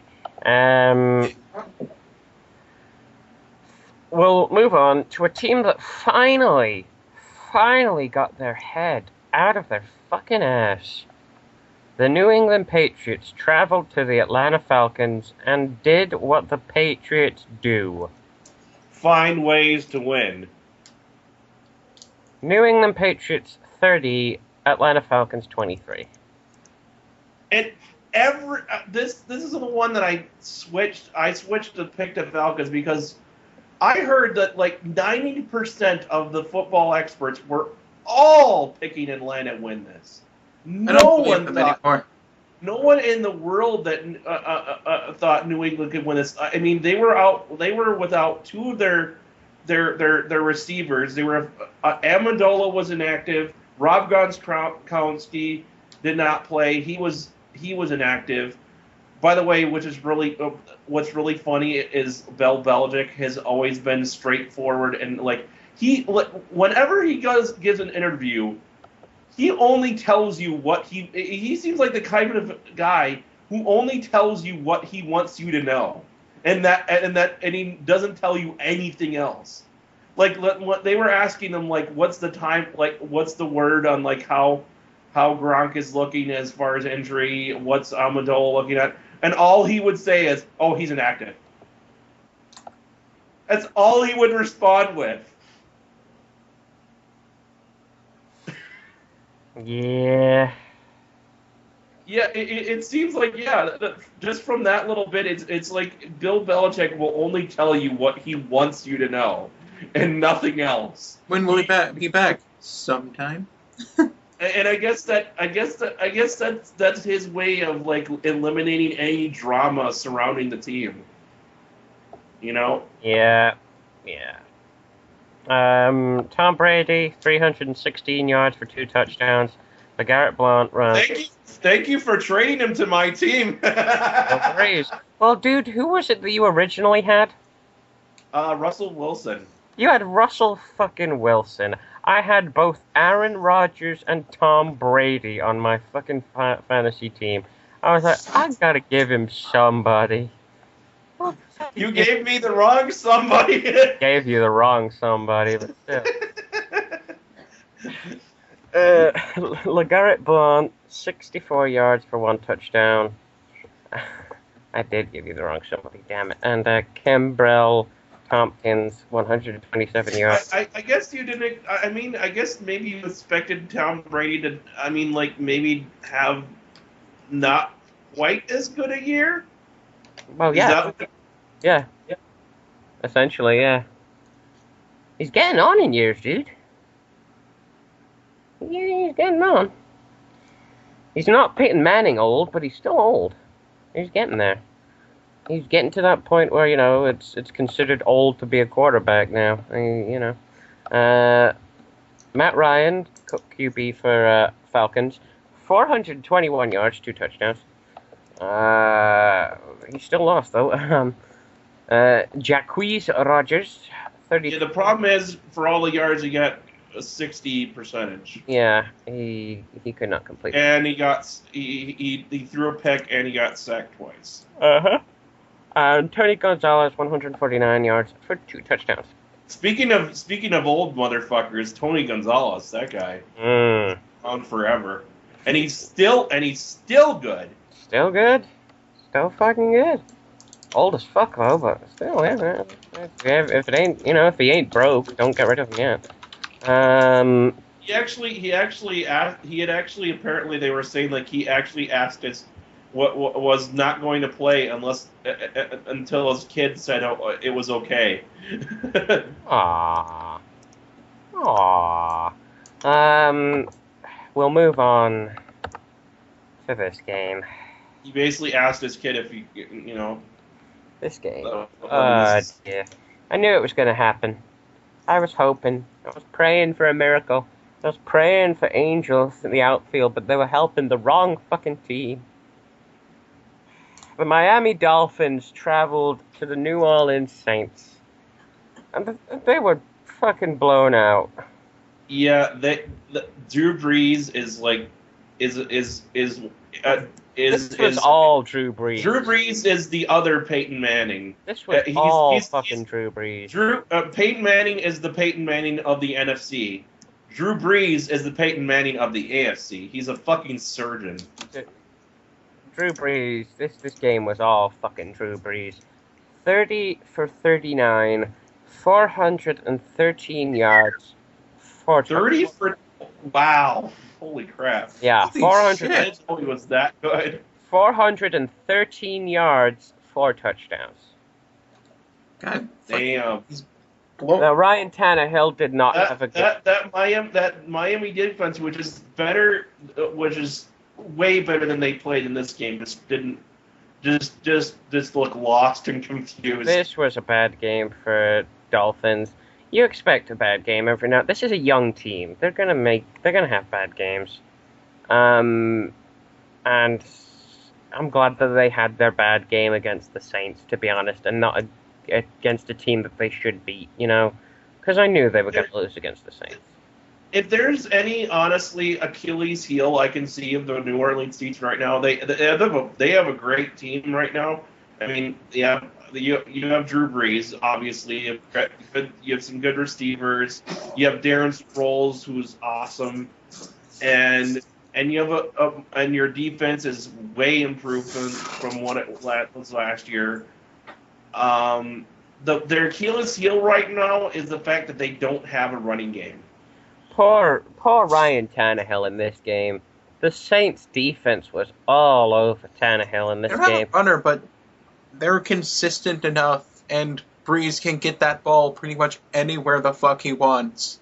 And poor fucking Ryan Tannehill, though. Like, this is a quarterback in his second year, and he's going up against he's going up against Drew Brees. He's going against his other game. If there is a problem on this Miami Dolphins team right now, it's their offensive line. It is their offensive line, because Ryan Tannehill, God bless this guy. You know how many sacks he's given? They have against Miami Dolphins right now in 3 games. 18. 18 sacks against Miami Dolphins in 3 games, yes, because the O-line sucks, unfortunately. We need a new O-line. And he also, in this game, he got 4 sacks and 3 picks. And you're going to need fatter people in the... Yeah, 4 sacks, 3 picks. He had a fumble. The defense was all over Tannehill. It was just, he couldn't do anything because they were just constantly pressuring him. They fucking crushed him every opportunity they could get. I felt that you'll see it in the highlight plays. He tries to go for a run, and they just fucking clock him, dude. They send him spinning to the floor. They had him fucking locked down. It was not a good fucking panic, and he couldn't do anything. He was panicking. It's a second-year quarterback. I can expect that. Like I said, I'm just happy they lost this game and not a game against a team that I think they should beat. I knew they weren't going to win against the Saints. They didn't lose to the Bills. I knew they weren't going to win against the Saints. It was fucking... I thought they could at least put up a fight, though. Well, it was the Saints at home. It's the Saints at home. And yeah, and the Saints are one of those teams that have one of the best home field advantages in the NFL. I always say this, but if they have a good day, then every day's their good day. Yeah. They're one of those teams that they're similar to the Seahawks that look like it's going to be next to impossible to beat them at home. Yeah. It was just a bad game for Miami, really. There's nothing else, no other way to put it. Really good record going so far, so if they can keep that. They're 3-1. Dude, I'm happy. 3-1. I cannot complain about that. They could be in the club that the Giants are in and be 0-4. I'm happy. They're not 3-4. They're not 0-4. I'm happy.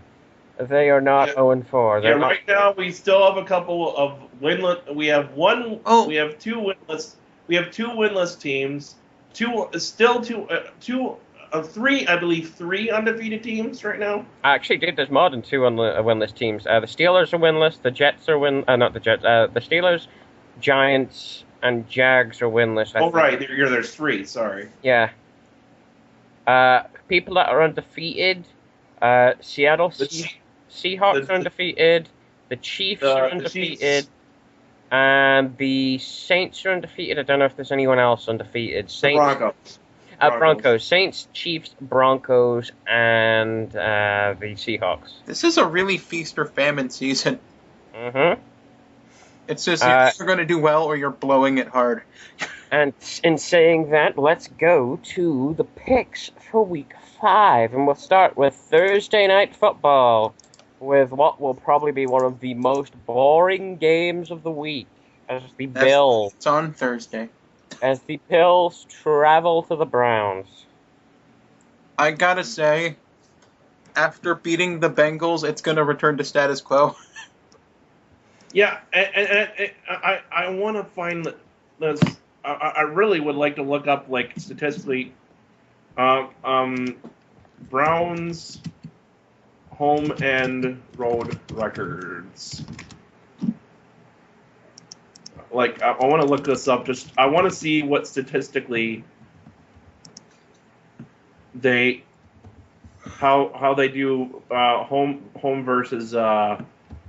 Okay, this is just this season. Okay, that's fine. I guess we can't go that far back, but let's see. I think it would be a better gauge to wait, maybe, but I guess we could gauge them now. Cleveland Browns. Home record, they've won once and they've lost once. Away, same thing. That doesn't help much. Okay, let's see what their previous year was. Let's just see, because I can pull that up. Home record of 4-4, away record of 1-7. Okay, they're worse on the road.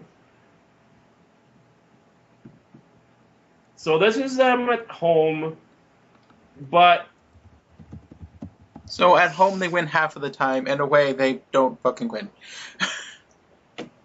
yeah, this is hard to. This is kind of a hard pick, honestly. I mean, like, they're doing better. They've improved a bit. The Bills did just beat the Bills did manage to beat the who they beat last week again? They beat. Jesus Christ, my memory is shit. Week 4. Bills beat the Ravens. Yeah, they just did come off beating the Ravens. Beat Baltimore. Yeah. By a field goal, though. By a field goal. Come, let's. Well, the Browns haven't scored a lot of. I don't think the Browns have ever scored that many points. 23? I don't think so. No.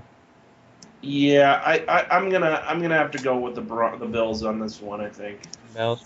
What about you, Ali? I think they're definitely capable of scoring more points. User consensus. The user consensus: the Bills are 49, the Browns are 51. That's close. That's a close pick. I'm gonna go with the Bills though.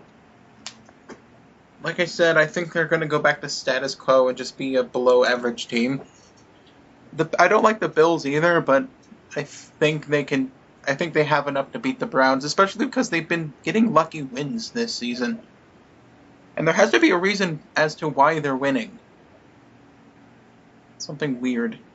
Something in the Bills is making them win. Something in the Bills is making them just squeak by, you know? Yeah. Yeah, I'll go with the Bills on this one as well. We'll move on to Sunday Night Football, and we'll go to what may be the second most boring game, if not the most boring game. The most depressing game of the week. The most depressing, the Jacksonville Jaguars travel to the St. Louis Rams. Possibly one of the few chances that Jaguars ever have a chance for the win, if it's a slim chance at best. And I'm still saying they lose. Yeah, I just don't think they don't have anything on this team that can. They don't score points. They just don't. I'm making a prediction now. The Rams can at least do that. They don't. So Rams are going to win. It's odd. They just don't have a strength. They have nothing that's good in any way. I'm making a prediction right now. The Jags are going winless this season. The only strength they have is Maurice Jones-Drew. The problem is he doesn't have enough O-line to do anything. Yeah, I'm making the prediction right now. Jags are going winless this season. It's sad. I honestly see it happening. I don't know where the win's coming. What about you, Hallie? I'm sorry, it's not going to happen. Yeah, it's just. They have nothing good going for them. They're just bad at everything somehow. What good thing do they have? Like I said, Maurice Jones-Drew is like the only good thing I think they have. It's Does the it matter if the rest of his team can't catch a fucking ball? Well, it's more that they can't open. They don't have an offensive line where he can actually break loose. Yeah. Moving on to the Kansas City Chiefs taking on the Tennessee Titans. I've got the Chiefs. I think the Titans are without their franchise quarterback Jake Locker. Chiefs are looking just the Chiefs are for real. They're looking really good right now. I don't think the Titans have the Titans are better than I thought they would be, but I don't think they're good enough to beat the Chiefs. No, I don't think so either. Ellie? I gotta say, the freaking Chiefs are kind of sleepers. They kind of surprised me. They surprised me, dude. Yeah, they surprised all of us. They're like actually fucking serious. Yeah. I think they can get at least 9 wins this season. So Chiefs. Chiefs. Okay. Moving on to what will hopefully be a very close game. The Baltimore Ravens travel to the Miami Dolphins to face them in the Orange Bowl. Oranges. Well, that's what the name of the stadium is called, the Orange Bowl. Considering how bad Joe Flacco just looked against the fucking Bills, Dolphins have a way better defense than the Bills. The only time Dolphins lost was when they got completely stomped by a fucking great team at the moment. And the Ravens are not a great team. Ravens aren't on their best right now. I still think it's going to be a close game. I think the Dolphins are going to. Because I think the Dolphins are like a good but flawed team, if that makes sense. Yes, they are. I will totally admit that as a Dolphins fan. They are extremely flawed. Okay. And that's what I usually think of the Ravens, but there's something wrong with them this year. They're coming off a Super Bowl year, and a lot of the people they had are Super Bowl hangover, injuries, retirement of Ray Lewis. It's Super Bowl hangover. They have a team. They still have a team there. It's just kind of not. They're kind of rebuilding right now from all the stuff they lost last year. Yeah. They took a huge hit. They have taken a huge hit. Yeah. I think it's going to be a close game. I'm not ruling the Ravens out. I can see the Ravens eking a win out in this game. I can. But I've got to go with my fandom here. I got to pick the team that I love. I got to go with the Dolphins. I think the Dolphins are going to go 4-1 in what should hopefully be a very close game. I'd like to say, I like close games. I can't watch a blowout, even if it's a Dolphins game. I can't. I cannot. Well, it's always boring. Yeah. I got the Dolphins to win in a close game. I think it'll be maybe by a touchdown, maybe a field goal. Could even go into overtime, this game, I think. Could possibly go into overtime. Depending how the Ravens do. But it's the Dolphins at home. They got home field advantage. I'm giving it to them. Philadelphia Eagles travel to the New York Giants. The Giants don't have. The Giants have jack shit. The Giants are not. The offensive line is inept, and it's causing Eli to just flail about, looking just like completely lost. The Eagles, while they have a better defense than I think they showed against the Saints, that was just a case of Drew Brees being the surgeon. And the Eagles have a kind of a bend don't break defense. The problem they've had is that they couldn't bend at all because of how fast their offense has played. But I think the Eagles defense are really licking their chops to right now. that they have the Giants against them. They're like, oh, Yeah, I can see that. Ali, who you got? Didn't ask me for the last game, but yeah, I picked Dolphins. Oh, I thought you said that you were going to pick the Dolphins. Okay, but yeah, I think the Giants are just going to shit the bed this year. I think the only time they could win is against the Jaguars. Yeah. Yeah. If they're facing them this year, I think. If they are facing them, I'm sure they're facing some shit teams at some point. Because I think the only way they'll win is if they beat a shit team. And right now, the Eagles are only mediocre. The Eagles are mediocre, yeah. I can see the Giants winning this. I can. The Eagles can fuck this up. Oh, they can fucking blow it. They totally can blow it. They could totally blow this. I'm just thinking they won't blow this. And I don't know whether to pick the Eagles out of, like, because my brain's giving me two options right now. I'm looking at the Eagles, and like, by record and by stats, this is the team I should pick. Like, the Giants are 0-4. They've lost against every team they've come up against. Eagles have got to win, right? And then there's this other part. And then there's this other part of my brain that says, well, hold on. Eagles have fucked up 3 times. The Giants, all the time. They fucked up all the time, but they could. They're pretty desperate for a win. They're probably pretty desperate for a win. They're desperate for a win, and they can take advantage of other teams fucking up. They've not come across a team that's truly and utterly fucked up yet. And the Eagles can do that. The Eagles have done that 3 times. And most of the time it's because of Michael Vick. That's a toughie. I reserve the right to change this pick. I do. I am gonna go with, I guess what you could call the upset in this match, and pick the Giants to win this game. It's got to be a poor showing either way, dude. Yeah, it's going to be a poor showing, and they're going to get their first win of the season. I think I might be swayed if I'm given them enough reason to actually pick the Giants, but I don't know. I don't think I think they really have to play an absolute shit team for them to get.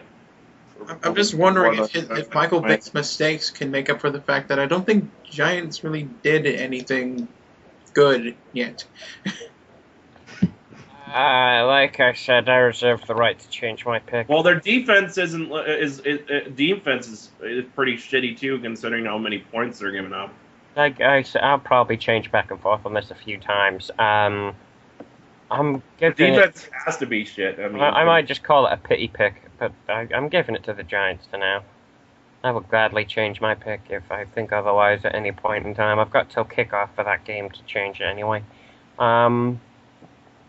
Moving on to the New Orleans Saints travel to the Chicago Bears. I got the Saints. This could be a pot. I wonder if this is going to be a case of where the Bears. How good are they at stopping the pass? This could be a case of the Bears winning a game that they shouldn't. But the Saints are looking so good right now that I don't see them actually doing that this time. Yeah, I'm going the Saints. If this was a running team, I think the Bears would totally have a chance. But it's not at all. You wanna? No, I mean, no.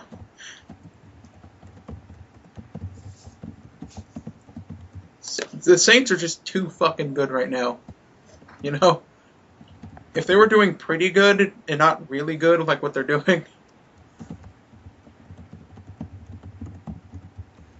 The Saints just it's as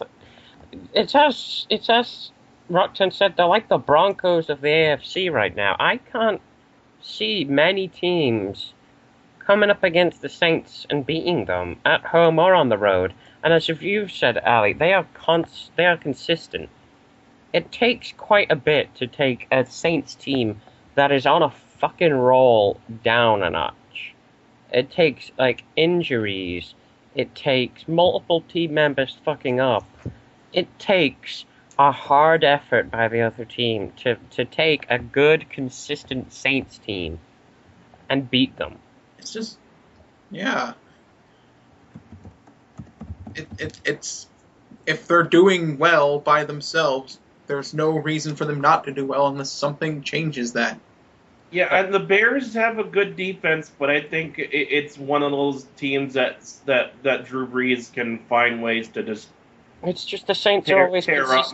Is one of those teams that he can honestly tear up. I think the Bears will actually stop them from scoring a bit, but at the same time I think the Bears won't score enough to outscore them.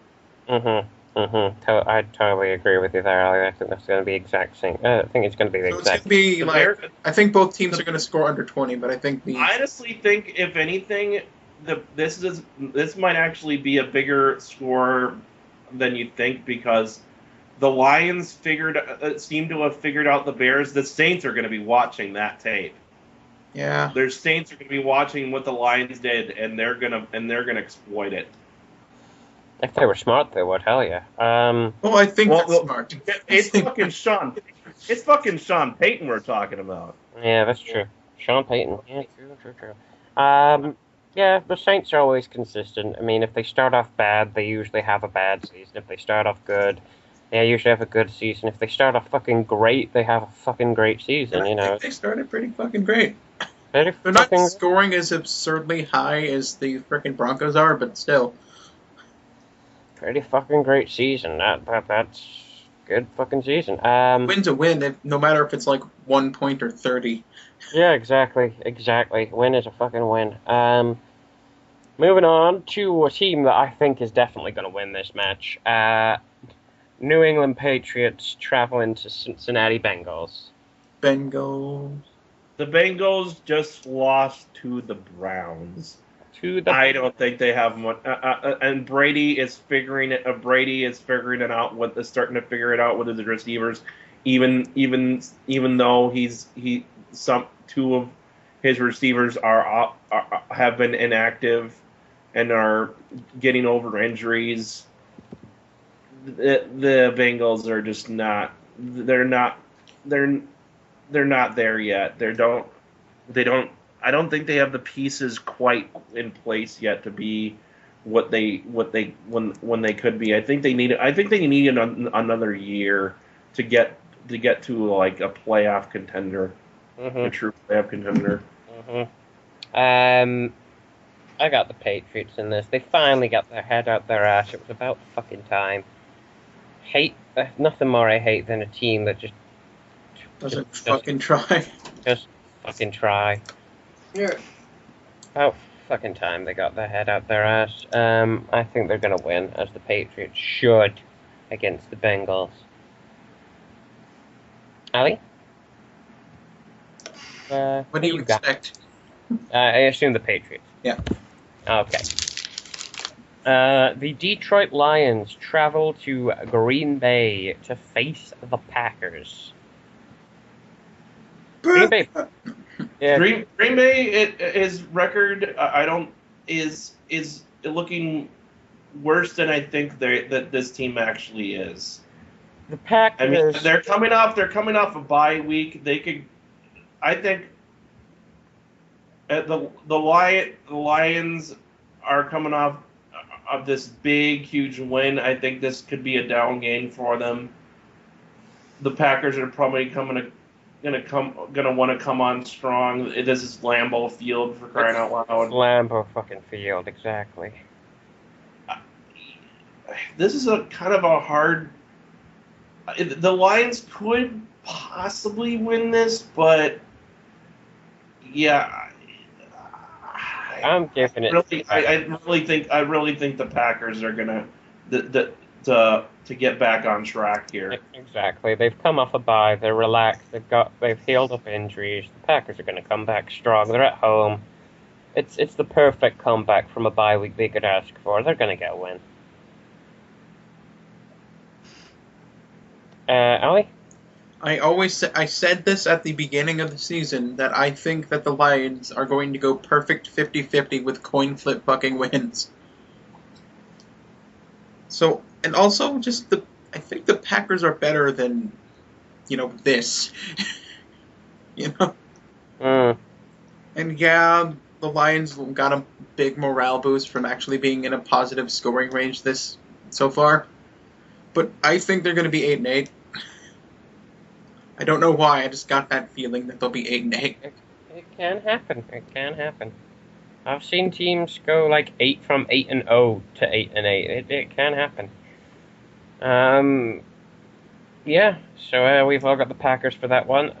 Seattle Seahawks travel to the Indianapolis Colts.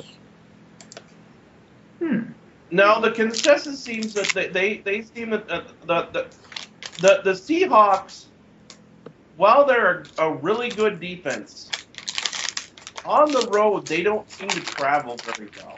I think they barely fucking won. They did barely win on the road. Yes. I think, and the Colts actually seem to actually have a defense here, and the Seahawks don't really have much of an offense. I think as long as the Colts don't make too many mistakes, I think the Colts can win this game. Honestly, I'm gonna pick the Colts. Yeah, I think that I totally agree with you. I think the Colts are going to put a 1 up in the Seahawks last column. Seahawks are not going to be undefeated after this game. Seahawks are good, but they're not that good. Like, yeah, they're pretty good. It's just, I don't think they're up there. And I think they will get some loot. I think they'll get some losses slipping by them, especially with, like, the Colts fucking decimating people last week. Mm-hmm. It was the Jags, right? Yeah, it was the Jags that decimated. It's just, I don't expect them to win this. No. No. I think they had a good start to a season. Not taking anything away from the Seahawks, but I think they're going to lose this one against the Colts. Personally. We'll move on to... Colts aren't bad. They're not. No, they're not. They're not that bad. No. I can see why some people hate them. But they're not that bad. These two teams, however, they're bad. They're very... Yeah. The Carolina Panthers travel to the Arizona Cardinals. This game's gonna suck. This game is gonna suck balls. No. This game could go either way, but not because both teams are good, but because they both suck so much. They could be either. It's the battle of suck. The Cardinals only got Cardinals could barely get a third down last week. The Panthers at least seem to have an offense capable of scoring some points. I'm going against user consensus here, and I'm picking the Panthers to win this.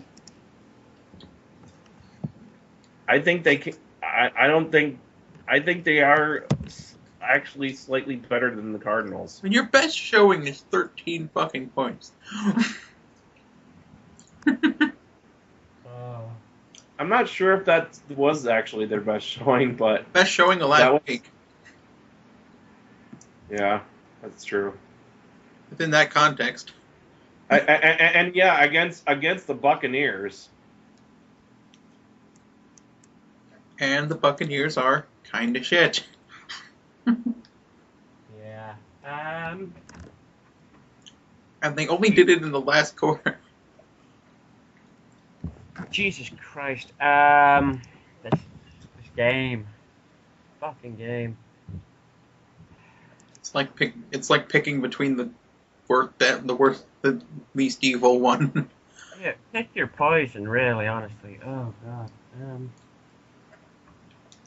Again, this is the one I reserve my right to change my pick, not because it's hard, because, this could be a close game. I don't know which team is worse. Who knows? I'll give it simply for now, because they're at home, the Cardinals. Just because they're at home. That's the Are you only going to reason. watch this? No. Exactly. The only reason I'm giving it to them is because they're at home. But onto a team that's not going to win at home. The Denver Broncos travel to the Dallas Cowboys. Tony Romo is going to shit himself. Tony, if anything, Tony Romo might do okay, possibly, but the Denver defense. Do you want to know the use of consensus? The Denver defense is a pretty damn good one. Do you want to know the use of consensus? Tony Romo is gonna watch Peyton Manning and be praying, please God, let me be more like him. The use of consensus for this match. Take in mind that Dallas Cowboys is the biggest bandwagon team in the NFL. Denver Broncos 91%, Cowboys 9. Cowboys 9. Wow, and usually like the Browns or the Jags get a percentage like that. The Cowboys. Wow. That just tells you how fucking. That just tells you Dallas is unstoppable. That just tells you how good the Broncos are right now. I think that just says they think that Dallas is Denver's unstoppable. Denver is fucking amazing right now, and it's Peyton Manning against Tony Romo. The notion itself would make many men laugh, okay? It's... Denver's gonna win it all the fucking way. Yeah. Rockton, you've got Denver, yeah? Yep, I got them. Okay, we'll move on. Houston Texans travel to the 49ers. This could go either way. The Texans have a decent offense, but the 49ers, their defense has not been the greatest. Their defense has kind of been but I think they came up.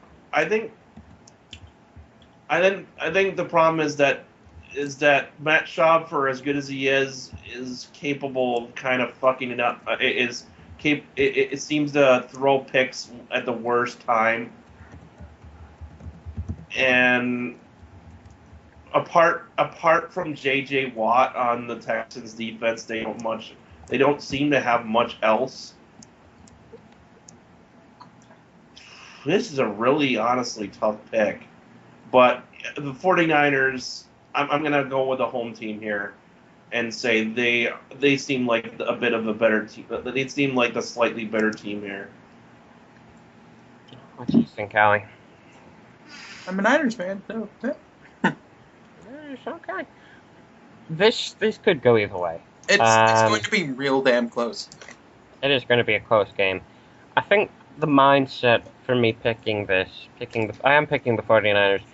The 49ers finally got their shit together last week. They woke up. They got their game faces on, and I think they're going to keep that mentality going into this. Because once the 49ers get their game faces on, it's serious fucking business for the 49ers. They stop fucking around. They stop fucking around, exactly. And I think Jim Harbaugh's gonna...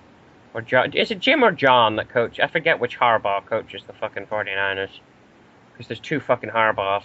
But whichever Harbaugh it is, coaching the 49ers, he's gonna make sure they get their shit together. He's gonna make sure they stay in that mentality and win the game. I think the 49ers are gonna win at home. And now that they've woken up, especially I think they're gonna do it. Sometimes you just need a slap in the face. Yeah, they got a fucking slap in the face. It's what they needed. We'll move on to the San Diego Super Superchargers taking on the Oakland Raiders. The Raiders, like, I feel sorry for these, like, this team. Was like, it seems like the move from Los Angeles to Oakland is the worst thing it seems to have happened to them, because ever since then, this team is just not. They can't seem to do. They haven't done really. Well, they much were of it. originally Oakland in the first place, and people wanted them back. And They won some division. Yeah, that's true. They won some division championships since the move. They won it in fact 3 years in a row, from 2000 to 2002. they've not done anything But since then. so basically, it's been since then about 10 years of nothing. 10 years of jack shit. 10 years of jack shit. So I assume you're picking the Chargers, right, Roxanne? Yeah, I'm not sure if Terrell Pryor is back yet. I'm assuming not. I haven't heard anything otherwise. And Philip Rivers is probably playing the best that he's had in about 3 to 4 years. Mm-hmm. He's starting to play better. I can't pick the Raiders to win this. Ali? They don't have a running game. No, they don't. Ali? It's the Chargers. Yeah, Raiders are kind of a joke team right now. So I guess you can. They're not the Jaguars. At least they're not the Jaguars. Yeah, they're not the Jaguars. So I guess Jaguars. I guess you can call this my insane pick of the week then, because I'm picking the Raiders. Wow, what is your reasoning? Okay. The Raiders are at home. For one thing, they got the home field advantage. Raiders fans, as you know, kind of sad and doldrum as they are, they make a lot of noise in the Coliseum. Chargers, not that good on the road. Not that good on the road. They won this week. But who did they win against again? Who did they win against? Chargers won against. Where are They won against the Cowboys. they? They won against the Cowboys. It's against a team that's not as good as people think they are. The Chargers, it's the same team that, although they've got Philip Rivers, they've got a wide receiver core that likes to drop the ball. A team that likes to drop the ball even when they're using Stickum, might I add. This team is such a back and forth, I don't know where the fuck, what the fuck they're going to do this week kind of team. Where literally, it's almost a case of the Bears, like... Throw it at a wall and hope it sticks. Throw it at a wall, hope it sticks. It's literally... they can win against a team that's like, there's no way the Chargers are going to beat this team. There's no way the Chargers could lose this game, and they'll shit the bed up and down the field. And then there's no way the Chargers are going to, win against this team. This team is too good to beat the Chargers, and you'll see this team just completely and utterly fuck up against the Chargers. I have no idea what to think about this Chargers team. I have no idea what to think about them coming into the Oakland Coliseum. This team is it's such a what the fuck team. They could walk into Oakland Coliseum and it could go two ways. They could get a clear win, or they will drop the ball and fuck up. And I honestly think the Raiders fans with all their crazy, scary looking gear will make Philip go ah! this is a loud. This is a loud. Fans are going to eat me. This is a loud, passionate fan base that the Chargers are walking into, and as time has shown in the past, sometimes all it takes throw a team off their game is a loud, passionate fan base. But this is also a team that fucks up a lot in its reception core. Likes to drop the ball. Defensive-wise, it's okay at best. And as meh as the running backs may be, if the defense ain't going to be able to stop running game, it could be run DMC all fucking day long. I think this is going to be an upset, without a doubt an upset. But an upset nonetheless, and I think the Raiders are actually going to win this game. Be it by a point, be it by a field goal, it'll be fucking close. But I think they're going to do it. And if it's wrong, fuck it, I was wrong, and hey, I just made an insane pick. It's an insane pick of the week, without a doubt. But, like, if I was wrong, hey, I just made an insane pick, whatever. If I was right, I am the genius of a lifetime. So happy days, you know. Monday Night Football. The New York Jets travel to the Atlanta Falcons. I think I lost all faith in the Jets. Whatever faith I had left. I got the Falcons. The Jets. I think the Falcons are much better than are one of those teams that, like, really bad. Again, they had a bad showing. It was Brady. I think they just had a really bad start. Mm-hmm. The Jets do have a good defense, but I think the Falcons can figure it out. And I think although their defense is kind of they're going against a team who struggles offensively. Who had a really poor showing. They had a really poor showing this week. They're going to struggle. They are going to struggle. I've got the Falcons. Yep, I can see the Jets eking it, but I don't think that's going to happen. This is probably, if all apart from week one, the team the easiest, some of the easiest picks of the week, of all the weeks. Oh yeah, and the only times you have to decide, it's just like it could go either way kind of games. Yeah, we sweeped the Bills, we sweep the Rams, we sweep the Chiefs. I believe we sweep the Dolphins. Did anyone pick the Eagles? No. Okay, we sweep. No, wait. I picked the Eagles. I picked the Eagles. Oh, so I was the only one that picked the Giants. Okay. Okay.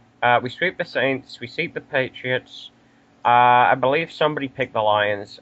We sweep the Colts. Did you pick the Lions, Ollie? No, I picked the other ones. Oh, so we all sweep the Packers. Okay. We sweep the Colts. Did we sweep the Cardinals? Nope, because I picked the Panthers. You picked the Panthers. I picked the Panthers too because I just think Panthers are slightly better. We sweep the Broncos. We sweep the 49ers. I picked the Raiders. We sweep the Falcons. Yeah, we picked quite a few sweeps. It's just a really predictable week. It is a really predictable week this week. There's just so many. This team is amazing versus. But you watch. We'll just get another case of like week 3, and it'll be a total case of what the fuckery. Maybe. That's usually what happens when it's a clean cut week like this. Just every team that should win is like, nope, not playing football. Well, there's gonna be. I think there's gonna be cases that teams that should win will. There might be a couple cases of what the fuck happened. There might be a couple of cases of what the fuck happened here. There will be some cases of what I expect to get a couple wrong. I expect to get a couple wrong, definitely. There will be a cases of what the fuck happened here. Like, without a doubt, there'll be cases of what the fuck happened here. It looks like Minnesota has a bye. Let's look at teams that have a bye. Minnesota has a bye. Hey, I got a question. Do you think Minnesota has a bye? Pittsburgh has a bye. I got a question for you, Rock10. Do you think the Vikings are going to come out of their bye week better?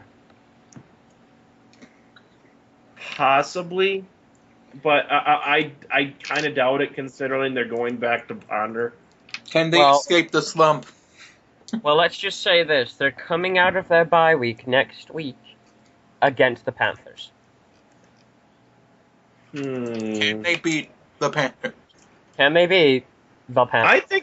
I think that's definitely possible. The Panthers, Viking. The Panthers, right? They can beat the fucking Panthers. After a bye week, definitely. But yeah, but we'll save that till week 6. This was Stroke My American Footballs, and I am Riddler saying, if it ain't broke, don't stick your dick in it. This is Rocktan saying predictability hopefully will finally return this week. This is Ali saying, don't use your toaster that way. And remember, folks.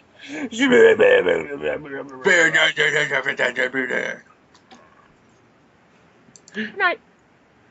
Go, Jeff.